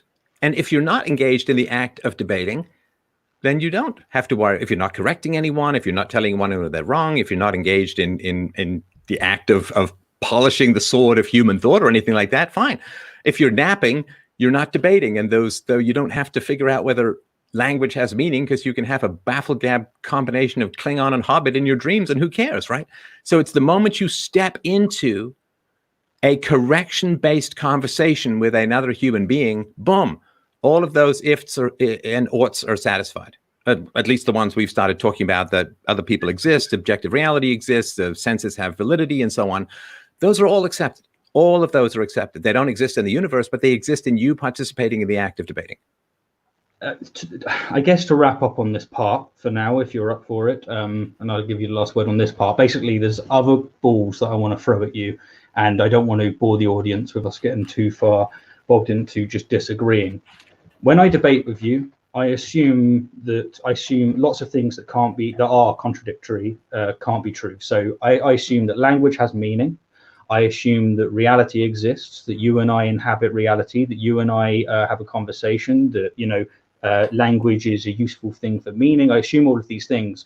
All of these things are describing facts that are prerequisites, that are necessary for us to have the conversation. But the only way I can say that I ought to have a conversation with you is if I have the categorical imperative of saying, if I want to be accurate about UPB, which I do want to be, I ought to have a conversation with Stefan. What I would say, and what I would try and stress to the audience, that this is not the holy grail of philosophy. It's either just describing what's necessary in order to have a debate, or it's Kant's hypothetical imperative. But I'll give you the last word on this before we move on. Thanks everyone so far for listening, by the way. No, I don't have a last word on that. I mean, as long as we accept that there are a whole bunch of things that we need to conform to in order to have a debate, yeah, that's UPB right there. Now, No, I know you say that you don't, but that's fine. I mean, this will come in a little bit later. Now, is there another topic that you wanted to get to? Because I have my list. No, yeah, I do have another criticism that I think will be good. I'm not 100% on this one, so it'd be definitely good to hear your view on it, as it were. And yeah, if you'd like me to, I'll just get straight to this second ball, as it were. You can consider that the first one. This would be the second. Yeah, go for it. Thanks, man. So either you or I should define what begging the question is. Would you like me to do it or yourself? I'm go for it. Whatever. Sure. So begging the question occurs when somebody when the conclusion of an argument, begging the question occurs when the premise of an argument is the conclusion. So if I wanted to prove to you, for instance, that the Earth is spherical, and I said, look, premise one, the Earth is spherical, I've begged the question. Like, it's game over. It doesn't matter that the Earth is actually spherical. It is still begging the question. It's like going into a courtroom and saying, okay, let's assume the guy is guilty and then have a trial. It's like, no, that's what you've got to establish, right? Okay. That's it, man. So one of the most famous examples is presuppositional apologetics. I don't know if any of you, or yourself, or anyone in the audience has had the pain of having to debate a presuppositional apologist, but their argument essentially goes as follows, and they're trying to prove God. They say, look, premise one, logic and argumentation presupposes God. Premise two, arguing against the validity of God demonstrates God. Conclusion, therefore, no argument against God can be valid. It's begging the question because since their goal is to prove the existence of God, their first premise can't be logic and argumentation presupposes God, because it's basically, it's not even basically, it's just straight up including its conclusion in any kind of interaction. And this brings me to your first proof of UPB, which you give on page 40. You say, premise one, the proposition is the concept universally preferable behavior must be valid. That is, to me, clearly begging the question, because if you are trying to prove that UPB exists and your first premise is universally preferable behavior must be valid, correct me where I'm going wrong, but that is clearly begging the question. No, but I then provide a whole bunch of supporting arguments to that. It's not just a statement, right? I mean, there's a whole series of supporting arguments for evidence towards UPB. So that's not begging the question at all. I'm saying, okay, let's get into evidence that supports the concepts of UPB.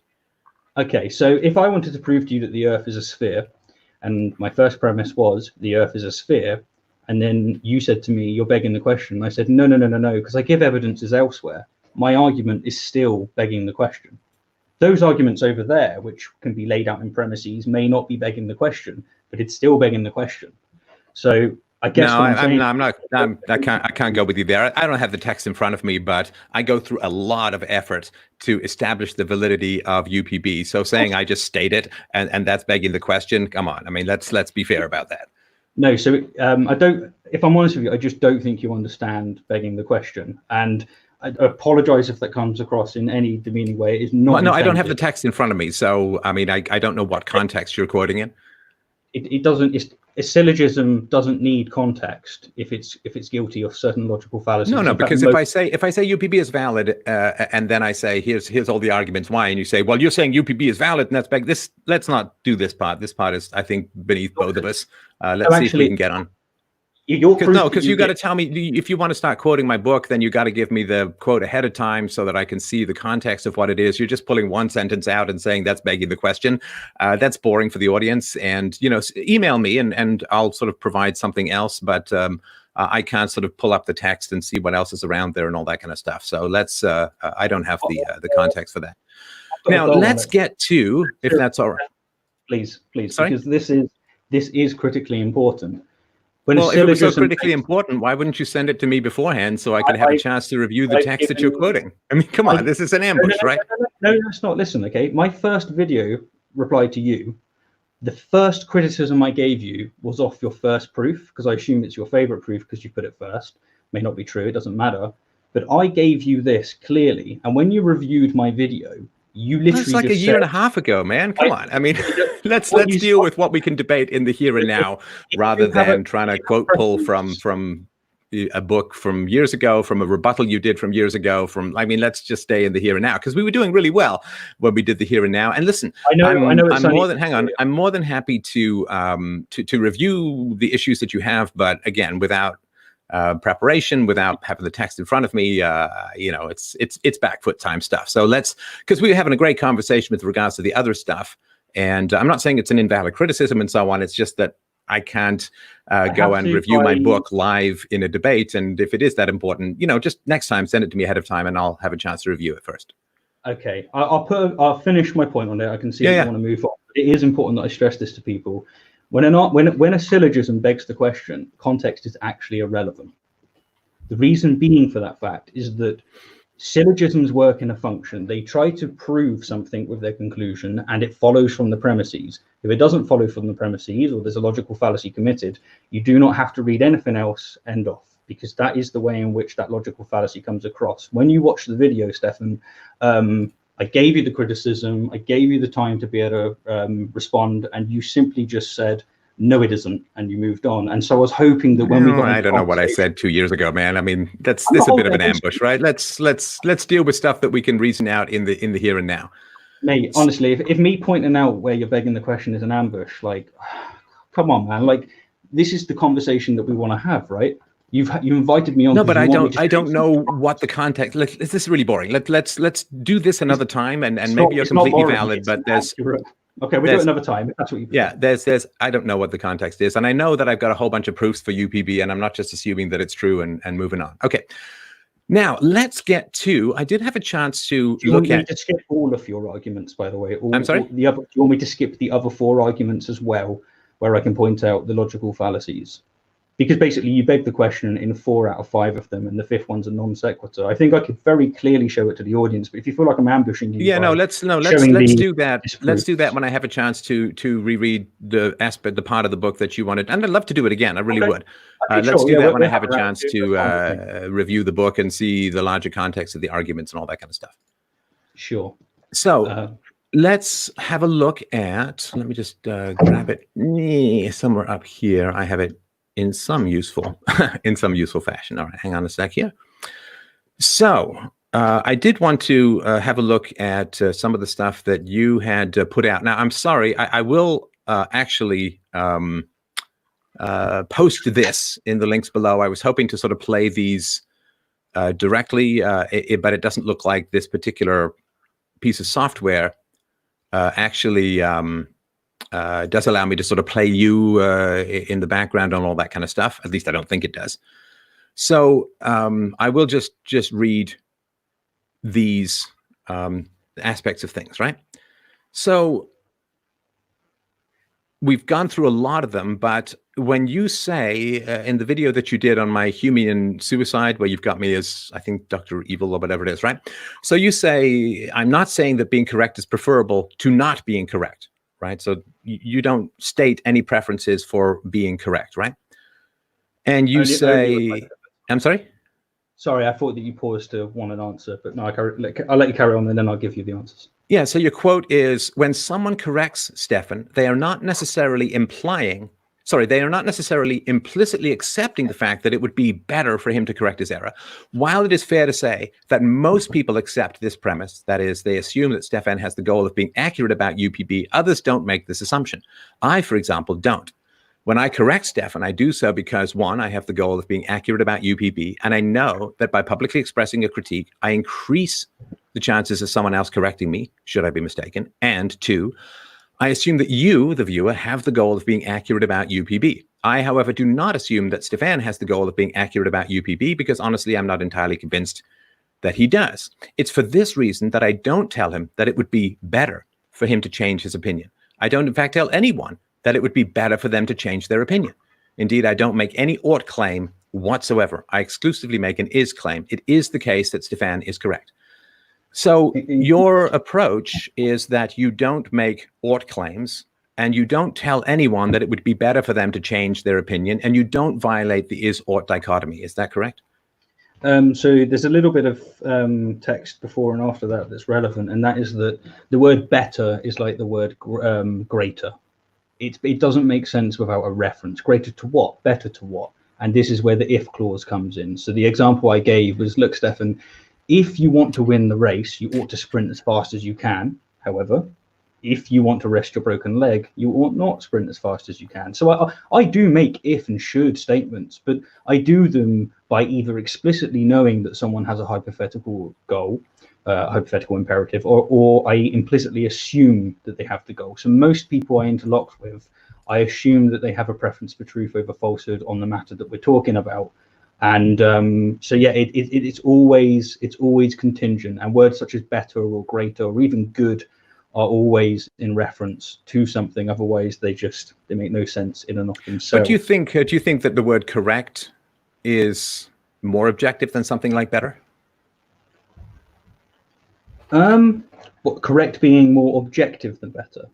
Because correct seems to be in relation to you're describing a factual state of the universe. Let's say, like, it's right. Correct that we're currently interlocked in a conversation, whereas better is it necessarily isn't just to say better. You need an if clause. You need something that has a reference to it. So it would be better for us to be, having the kind of conversation we have rather than arguing. Rather than getting, like super angry, if we both have the goal of getting to the bottom of this argument. So one of them requires references and context, if you will, and the other one doesn't. Other than assuming the laws of logic, etc. Okay, all right, got it. So I do have the goal of being accurate about UPB. And that goal is very explicitly stated in the book. It's stated in my multiple videos on the subject. It's stated in my debates.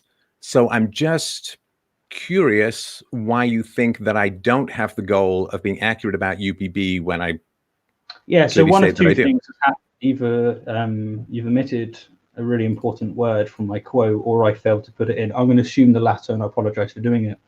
I assume that you have the preference of being correct about UPB, but I don't assume that you have the preference of being publicly correct about UPB. And it's not even a subtle difference in the sense of, look, let's just say that I put a lot of work into something and I published it and I get money from the sales of it. And people will say they recognize me as something quite amazing. They even say, Steve is really important to this field of study because of this book. I might have a preference for truth over falsehood, in the sense that if someone corrects me, I want to be able to like understand the criticisms, but it comes at a massive cost for me to publicly state, you know what, I'm incorrect. So if I know I'm incorrect just myself, I can still defend my theory. Whereas if I am publicly incorrect about it, I lose book sales, I lose my status, I lose these things. The thing I was expressing there is that I'm not entirely convinced that you want to be publicly correct about UPB. And I can understand that might come as an insult, but it's just the fact. It's just the way in which I see it. Well, I mean, just for the record, I give away UPB. There really aren't any book sales to speak of, and of course, I have a whole series called "I Was Wrong About X or Y or Z." I've got like, I don't know, a dozen or two dozen videos of public statements correcting errors that I've made, and I know you have the same things as well. So. The monetary incentive is not there. As far as status goes, my status as a thinker is dependent upon me following reason and evidence, not hanging on to something that is incorrect. And I've demonstrated, of course, I think a reasonable capacity, probably more than most, to correct areas where I've made errors in the past. So anyway, I'm just telling you, I do have the goal to be publicly correct about UPB.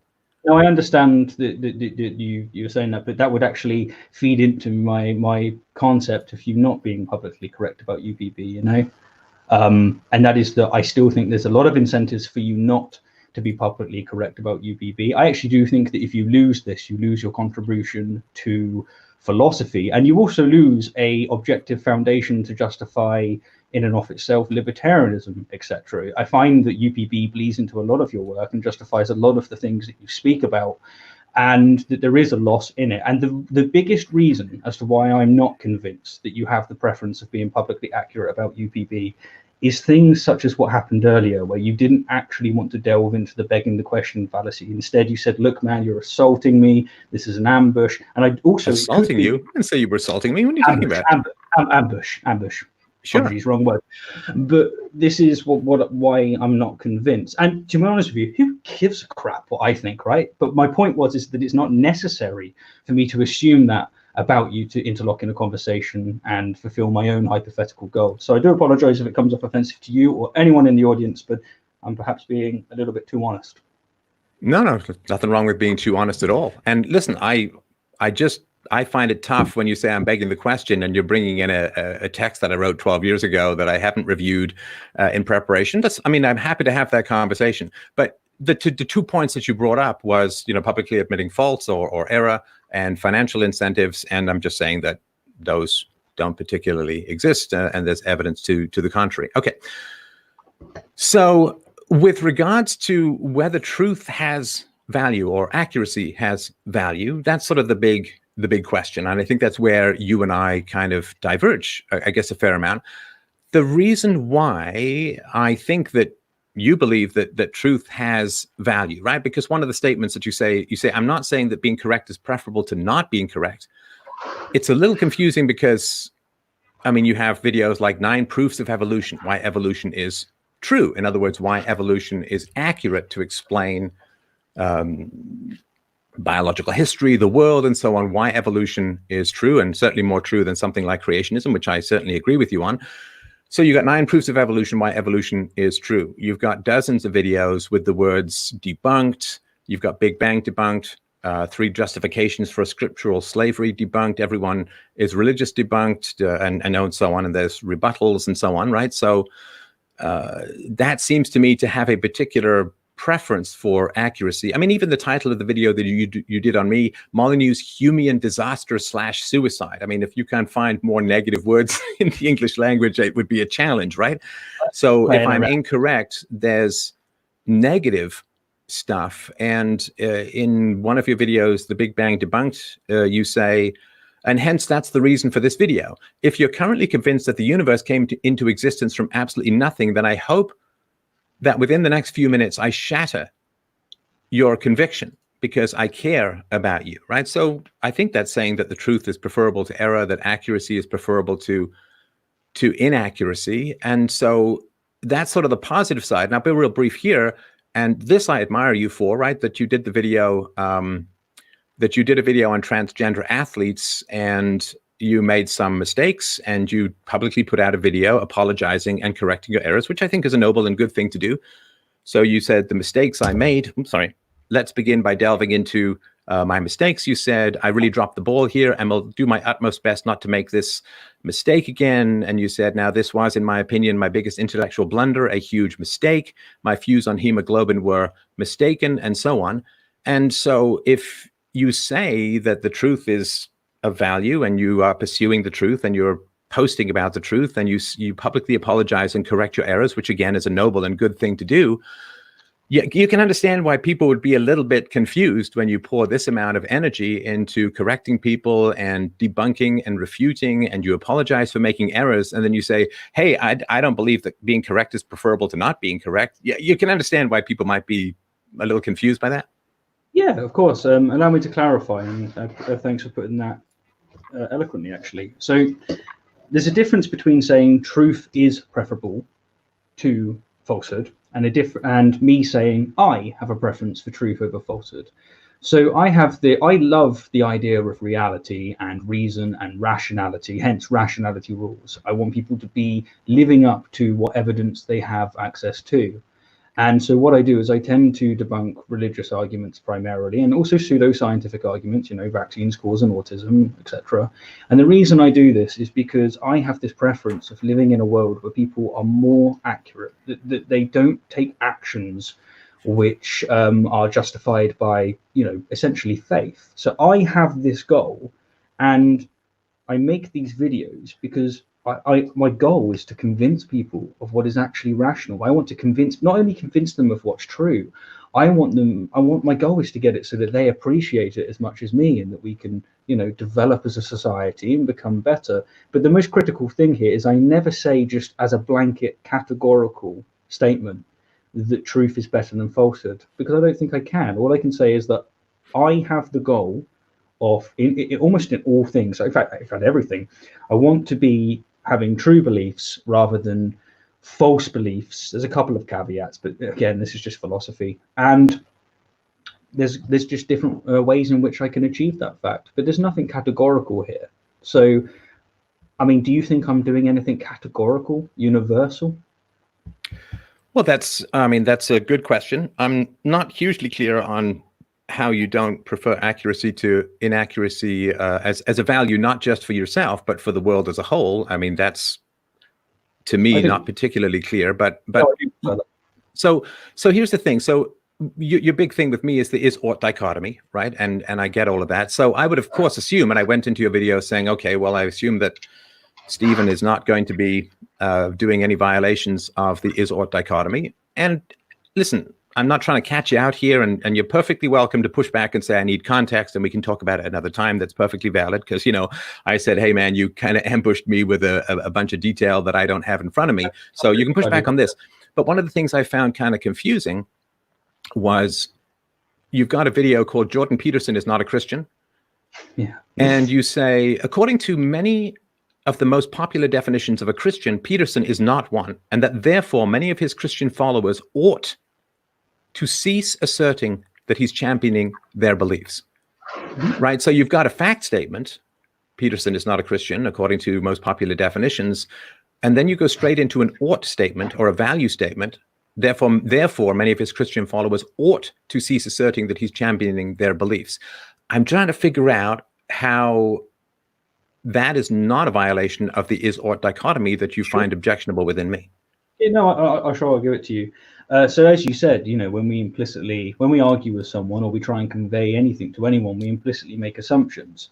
Call me criminal, but when I talk with a Christian, I assume that they actually believe in God. I assume that they actually want to promote the values of Christ.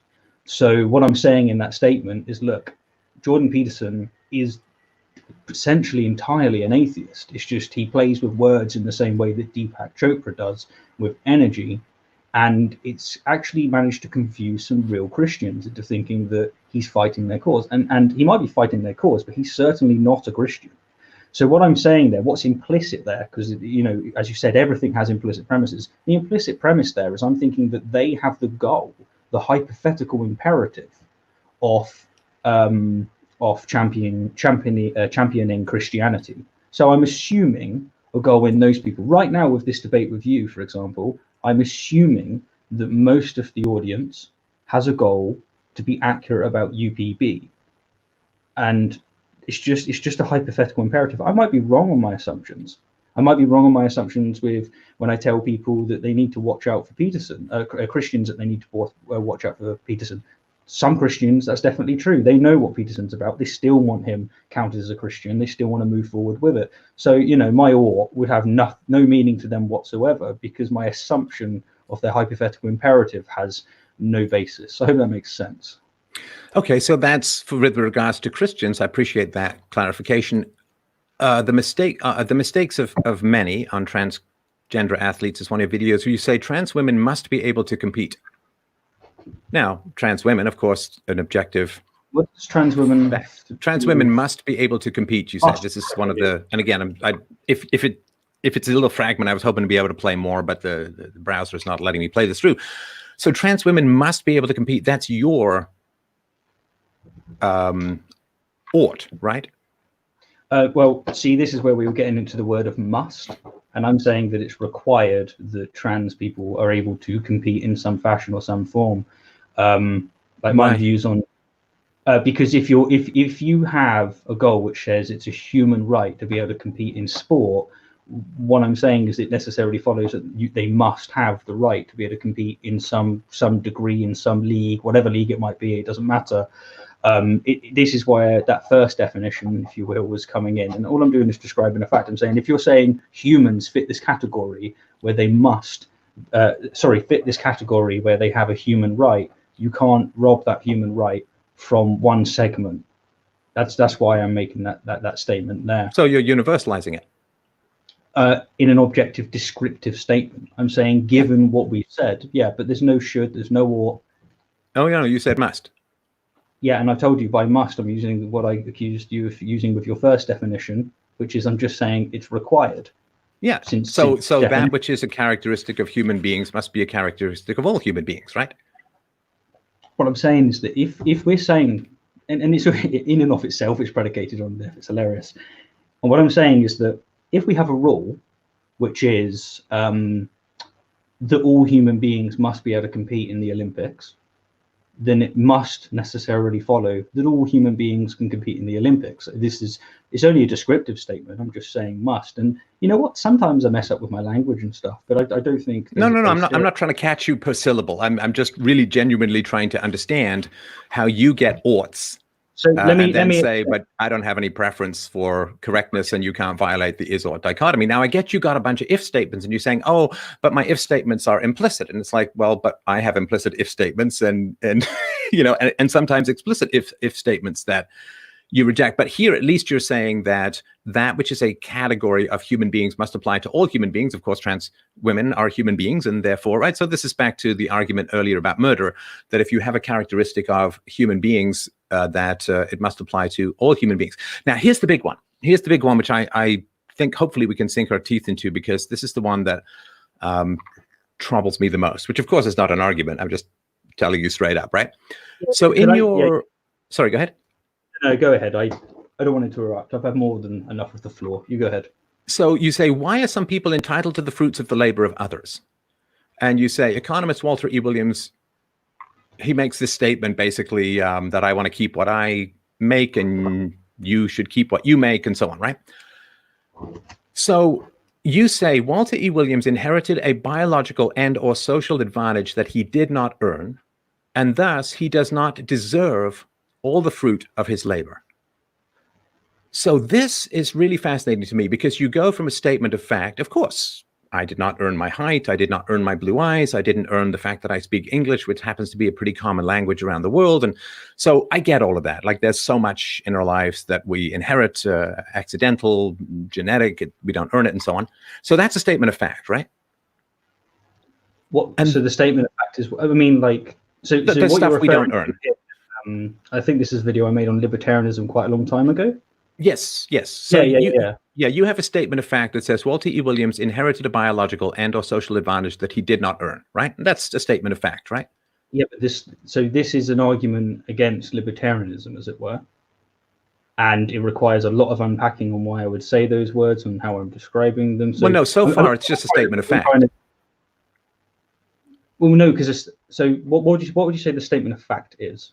Well, that Walter E. Williams inherited a biological and or social advantage that he did not earn.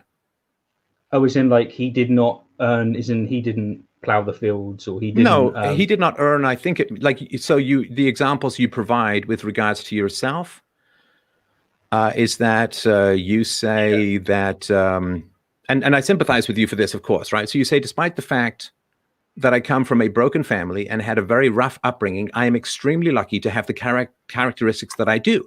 And while I've worked extremely hard to get where I am, I did not earn the temperament, patience, charisma, and, if you will, intellect that I have. I was simply dealt good biological cards, right? So there are certain genetic and environmental situations that we happen to be born into relatively free countries and in modern technological age and so on, right? And a certain amount of intelligence, a certain amount of good health. We didn't get hit by a bus and so on. So there are a lot of attributes that we have that we are not personally responsible for in terms of like just good fortune, good luck, right? Yeah, I mean, it sounds like we're going into topics such as libertarianism, etc., in general, rather. No, than... I don't want to go into that. I'm so far. I'm just saying that you're making statements of fact that Walter E. Williams inherited a biological. I'm sorry. I was just going to say I haven't written a book on it, etc. I'm not like super sure on things. In that video, for example, I was explaining why I'm not convinced of libertarian theory, as it were. I mean, I'm trying to get to the bottom of what's the fact statement that you think I'm saying, as it were. I'm sorry, I feel like I'm just repeating myself here. The fact statement is that we have characteristics that we do not earn, that are like, so for instance, IQ is largely genetic. And so the matter of intelligence is not something that we can take personal pride in how smart we are. I mean, obviously there's some things we can do to help and improve it. There's 10 to 20% that's in play. Our height, tall people obviously sometimes make more money. Obviously, generally, they make more money. Pretty people make more money. And our looks and our height, I'm gesturing at myself, looks like I'm some Adonis, but you know what I mean, right? So our height, our looks, or whatever it is, skin color, we don't earn those. They're just accidents of birth, right? So, well, one, if we're going to assume determinism, which is one of the things I assume, one of the things I'm convinced of, then we have a whole lot to unpack there for why I could say about what's earned. Like if somebody says they didn't earn something, like that's a whole debate to argue through. You've got John Rawls and you've got Robert Nozick. You have to go through all of these things. So my statement of we didn't earn something came after the fact that I was explaining determinism and explaining how I've got to that pathway per se. It's a statement of fact that's predicated on other facts that I've given. There's no ought or should here. No, I get that. I'm trying to get to the ought without a doubt. I mean, and of course, I mean, there's no sane person. I know that's not an argument, but it's just one of these basic things. Of course we don't. It's like saying I invented English. I mean, I'm not like Al Gore. I didn't invent the internet, right? So you say Walter E. Williams inherited a biological and or social advantage that he did not earn, statement of fact, and thus he does not deserve all the fruit of his labor. Now that's an ought statement, right? So you're going from the is that he didn't earn everything about him to the ought that he ought not keep everything that he makes. But now the ought is to accept the theory, the arguments that I gave before. Again, it's hypothetical. It's if you accept the arguments I make, it follows that he ought not keep all of his thing. If you don't accept that ought, if you don't have that hypothetical imperative, then I'm just farting in the wind to you. And that's fair play, because that's the nature of hypothetical imperatives. No, but you say he does not deserve all the fruit of his labor. In other words, that he should have his labor or his money taken from him by force because he didn't earn, because you're talking about taxation and a redistribution of state, right? And so you're saying because he didn't earn everything about his nature, his genetics, and so on, therefore force should be used to take money from him. And listen, I mean, the whole debate about taxation is force, we can maybe have another time. My sort of basic issue, hang on, my basic issue here is that what you consider as a violation of the is-ought dichotomy in terms of UPB and so on, right? So you can reject UPB, and I don't think any force should be used against you. I don't think you should be censored. I don't think you should be thrown in jail. Any of these things, right? So here's my issue, and I'm perfectly willing to be schooled on all of this. It's going to be tough, but I'm willing to be schooled. When you consider that I have violated the is-ought dichotomy when I have done so in a manner that does not require any force, I'm not forcing it on anyone. I'm not saying anyone should go to jail. But when you get an ought, in other words, force used against someone to take their property, when you get your ought out of the is that he didn't earn everything about his attributes or his earning potential, I got to tell you, it bothers the hell out of me that you can violate the is-ought dichotomy with guns, but I can't violate it with reason. You know, that's pretty wild to me. This with libertarianism in order to somehow poison the well, because most of the audience is a libertarian. You almost want them to know that I'm not a libertarian. I know that you are claiming, no, I'm just using an example like this. You know, a lot of your audience are right-wing leaning, so you want to bring up the fact that I defend trans people. Like, this all feels like poisoning the well. But that's not an argument. You can have your feelings, but maybe we could just talk about the facts. Absolutely, just talk about the facts. I don't know how many times I can say it to you with these different examples. It's hypothetical imperatives. Anytime I say that you should or ought do something, I am giving the hypothetical imperative. Why? I don't think there is such a thing as categorical imperatives. If I'm describing, then how do you get to enforce your ought by guns? That's my question. How do you get, because there are going to be people who disagree with you about you taking other people's property by force. Now you're trying to get me to justify a position on libertarianism. You've switched the debate. Like, do you want to talk UPB or do you want to talk about libertarianism? No. Your criticism of UPB is that I'm violating the is-ought dichotomy, and I'm doing so in a perfectly peaceful manner. So how the hell do you get to violate the is-ought dichotomy by threatening people with jail who disagree with your ought? I mean, how are you so confident on your ought that you're willing to deploy the armed might of the state to imprison people who disagree with you? That is not rationality rules. That is brutality rules. This is just political now, Steph. If you want to talk, are you saying there's no force involved in taxation? Is no what thoughts? There's no force involved in taxation. Force involved in taxation. If you want to argue whether or not taxation is moral, then it's a different question to be had than the one that we're having. Because I know that you've built UPB around your book, which, by the way, is another reason why I don't think you want to be publicly accurate about UPB. It's funny when Christians tend to, and the religious in general, they tend to start with their conclusion and work backwards. I don't think it's a coincidence that UPB just so happens to substantiate libertarianism theory. I'm not going to discuss libertarianism. I'm not a professional on it. All I was expressing in that video is I'm not convinced of the proposition of libertarianism. If you want to talk libertarianism, either I have to go away, do my research and come back, well, we're done, man, because I'm here to talk UPB. And it sounds like you just want to talk about trans and libertarianism. No, I'm talking about the is-ought dichotomy. All right, let's leave the coercion element of libertarianism and we'll go to your objective morality, because, you know, you've been grilling me for years over my version of ethics. I think that's perfectly fine, which is why I'm happy to have the conversation. Do you want to do a second conversation for that? We've been going 2 hours. I'm more than happy to have a discussion about my objective morality with you, but surely it constitutes a different argument, because if we titled this UPB debate, that's what we've had, and then it could be you grilling me here on the next debate on my moral framework.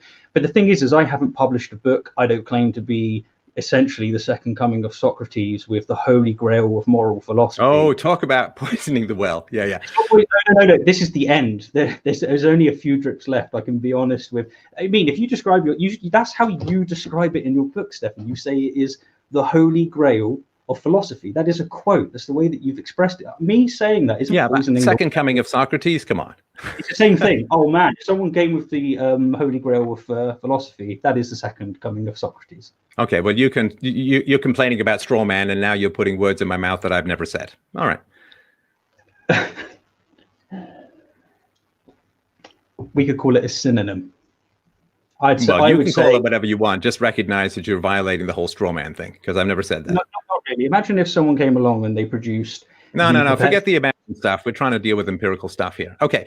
Well, let's close this off. And as a teaser, hopefully, for the next debate, this is what you say, because you really don't like violating the is-ought dichotomy. But you say axiomatic oughts are feelings of obligation that exist self-evidently, and they do so without proof or argument. They just are. They're facts of nature. We can quarrel about the axiomatic ought, But here's the thing. If you already accept it for whatever reason, or let's face it, lack thereof, then for all intent and purposes, what's the problem? Nature has made it so that we are born with axiomatic oughts. And while, again, this is intellectually dissatisfying, you say, we just have to get on with it. As inconvenient as it might be, we are not born with a blank slate, and all moral discourse must finally accept this brute fact. In other words, existence is synonymous with ought, axiomatic oughts based upon the nature of human existence. So when you come to me and say, hey, Steph, you might be touching around the violation of the is-ought dichotomy, and your entire moral philosophy is based upon axiomatic oughts that are synonymous with human life and existence, it's like, dude, you might want to take another swing. You ought to know something. That video is quite old, and I've changed my mind since then. I've had some conversations with some moral philosophers. I mean, I hadn't published a book, you know, I was just being someone who's open and talking about these discussions. I had this discussion with Alex O'Connor and a couple of others, and my mind's since been changed. So no, I didn't see any corrections on the video, so you probably should put that on. Yeah, man, I'll get that on, no problem. I need to go through a lot of my older stuff, but no, I don't hold that view. Someone illustrated to me that while it's true that we're born with innate preferences, as it were, you know, everybody wants to avoid what Jeremy Bentham called our two sovereign masters, which is pain and pleasure, which is better translated to suffering and pleasure. The ought itself is derived from that fact. It isn't an ought that exists just in nature per se. But hey, man, like once I publish a book, I'd love for you to give me a critique and you and I to go again. And I guess what I'd like to say is that, correct me if I'm wrong, would I be correct to say that you think that I say it's my position, it's your peers' position that have critiqued UPB, would you say that they're incorrect with their statements of that you are not clear with your definitions in the sense that you equivocate on 3, that you beg the question 4 times in your 5 proofs, and on your 5th one, it's a non sequitur? I assume that you still believe in UPB, at least publicly, and held to that. Like, you don't think any of my criticisms have had any clout whatsoever. Would that be accurate? Or do you believe that, I mean, I found it as a productive conversation. I've actually enjoyed it, by the way. I'm sorry, was that, the question is, do I think UPB is perfect? Well, of course not. I mean, things can always be improved. Clarifications can always be made. This is why I've done so many videos, and I've done a rewrite of UPB in a very short format. I've got Platonic dialogues in my latest book, Essential Philosophy. UPB can always be clarified. It is a tough, tough theory. It is really, you know, we have, all of us, been so programmed with a particular view of ethics. I mean, in my case, I grew up a Christian. I was a socialist for a while, so I have a lot of, I have a high population of ethical theories, and even these aren't even the ones that I've studied in my graduate degree and all of that, the Hegel and Locke and Kant and Plato and Aristotle. So I got a congregation in here, all kind of yelling moral theories at me, and I think we have that a lot. You know, we even if you've not sort of studied these things formally, we got a lot of stuff going on with us in terms of ethics, a lot of contradictory ideas, some nihilism, some postmodernism, some Marxism. All of this stuff is floating around in our head. And to me, at least, working on a moral theory is kind of like trying to do math when someone's yelling numbers into your ear. It's really, really tough. So UPB is a real challenge. Now, that obviously is not any kind of proof of its validity, but of course, the moment you bring in proof, that is a universally preferable standard of behavior to pursue accuracy, to pursue truth in debate. So, for sure, you can't have theft as universally preferable behavior. For sure, you can't have murder as universally preferable behavior. For sure, you can't have rape or assault as universally preferable behavior. That is without a doubt, that has never been challenged. You acceded to that, and I don't mean to say this to lord it over you. I'm just sort of saying a basic fact of the debate. So if all UPB, hang on, I'll be done in a sec. I'll give you the last word. So if all UPB has been able to do is to validate that the bans on rape, theft, assault, and murder, yeah, that's a pretty cool thing. That is a pretty good thing to have a secular, non-religious, non-state enforced logical proof for bans on rape, theft, assault, and murder.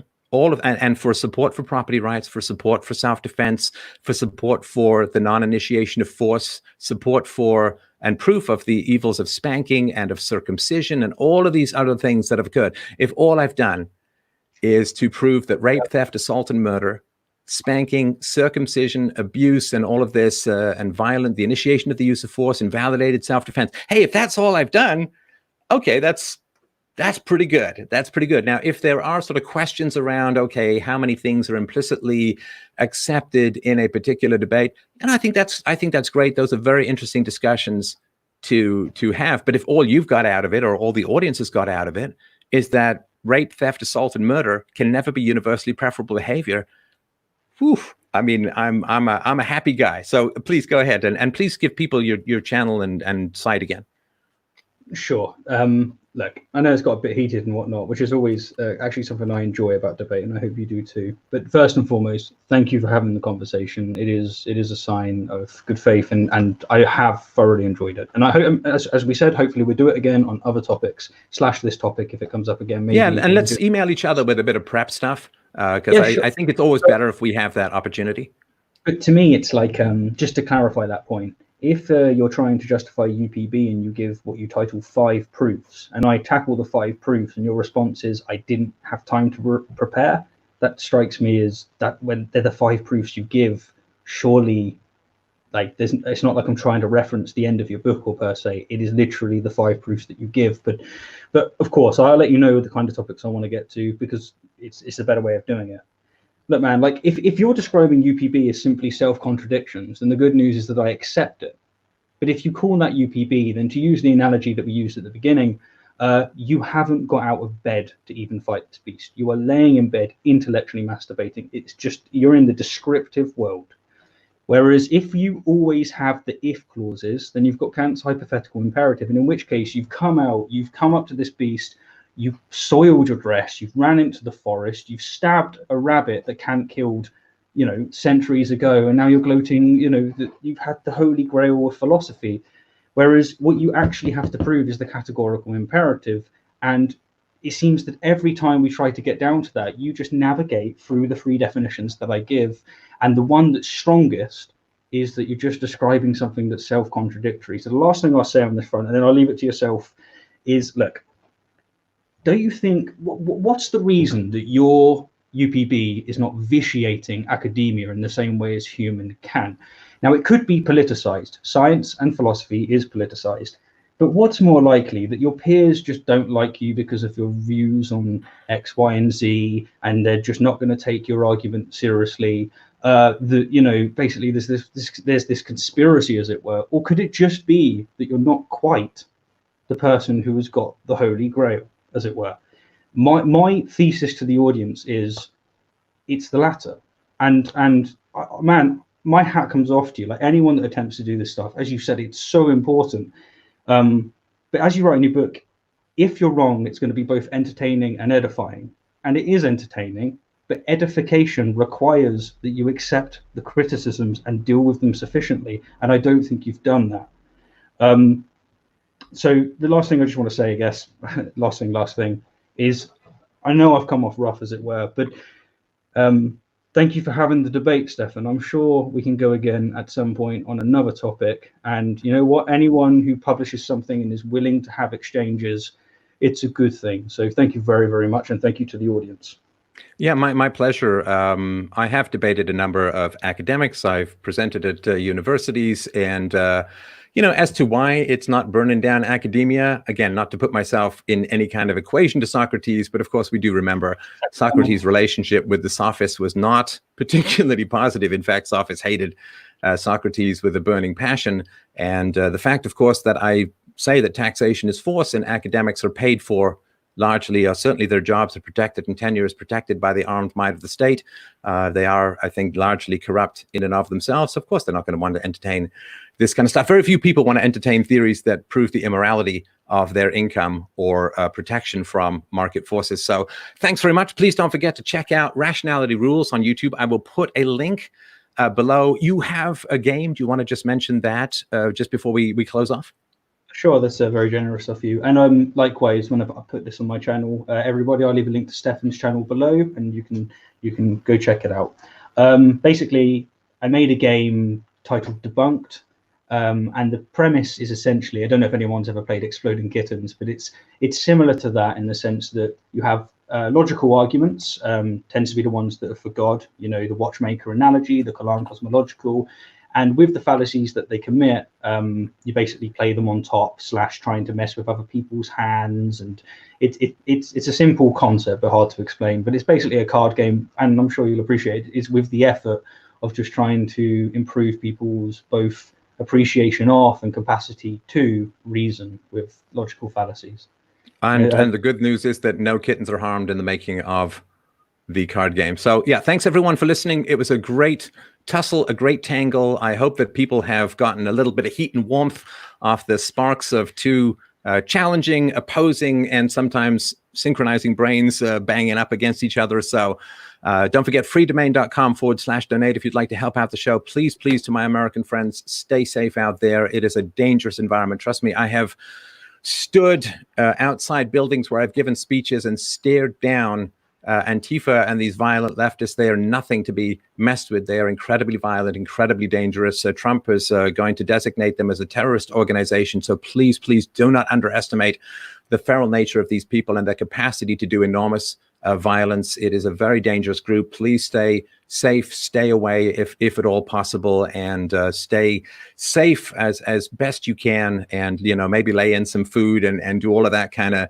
good stuff, and figure out ways that you can avoid crowded areas and places where people might be gathering. It's really important when people get very into their belief system and they view you as immoral for questioning or interfering with their unholy goals. You are in particular danger. When I was staring down the fairly fascistic riot police in Hong Kong last year and taking facefuls of tear gas, it doesn't leave you with a whole lot of illusions and delusions about the nature of people who are committed to violence to maintain their power, their belief system, or to gain power, as Antifa and the other extreme leftists want to do. So I do appreciate the break from following this that Stephen gave us. I do appreciate the conversation. I love you guys as an audience. It is a great pleasure to be part of this conversation. Stay safe.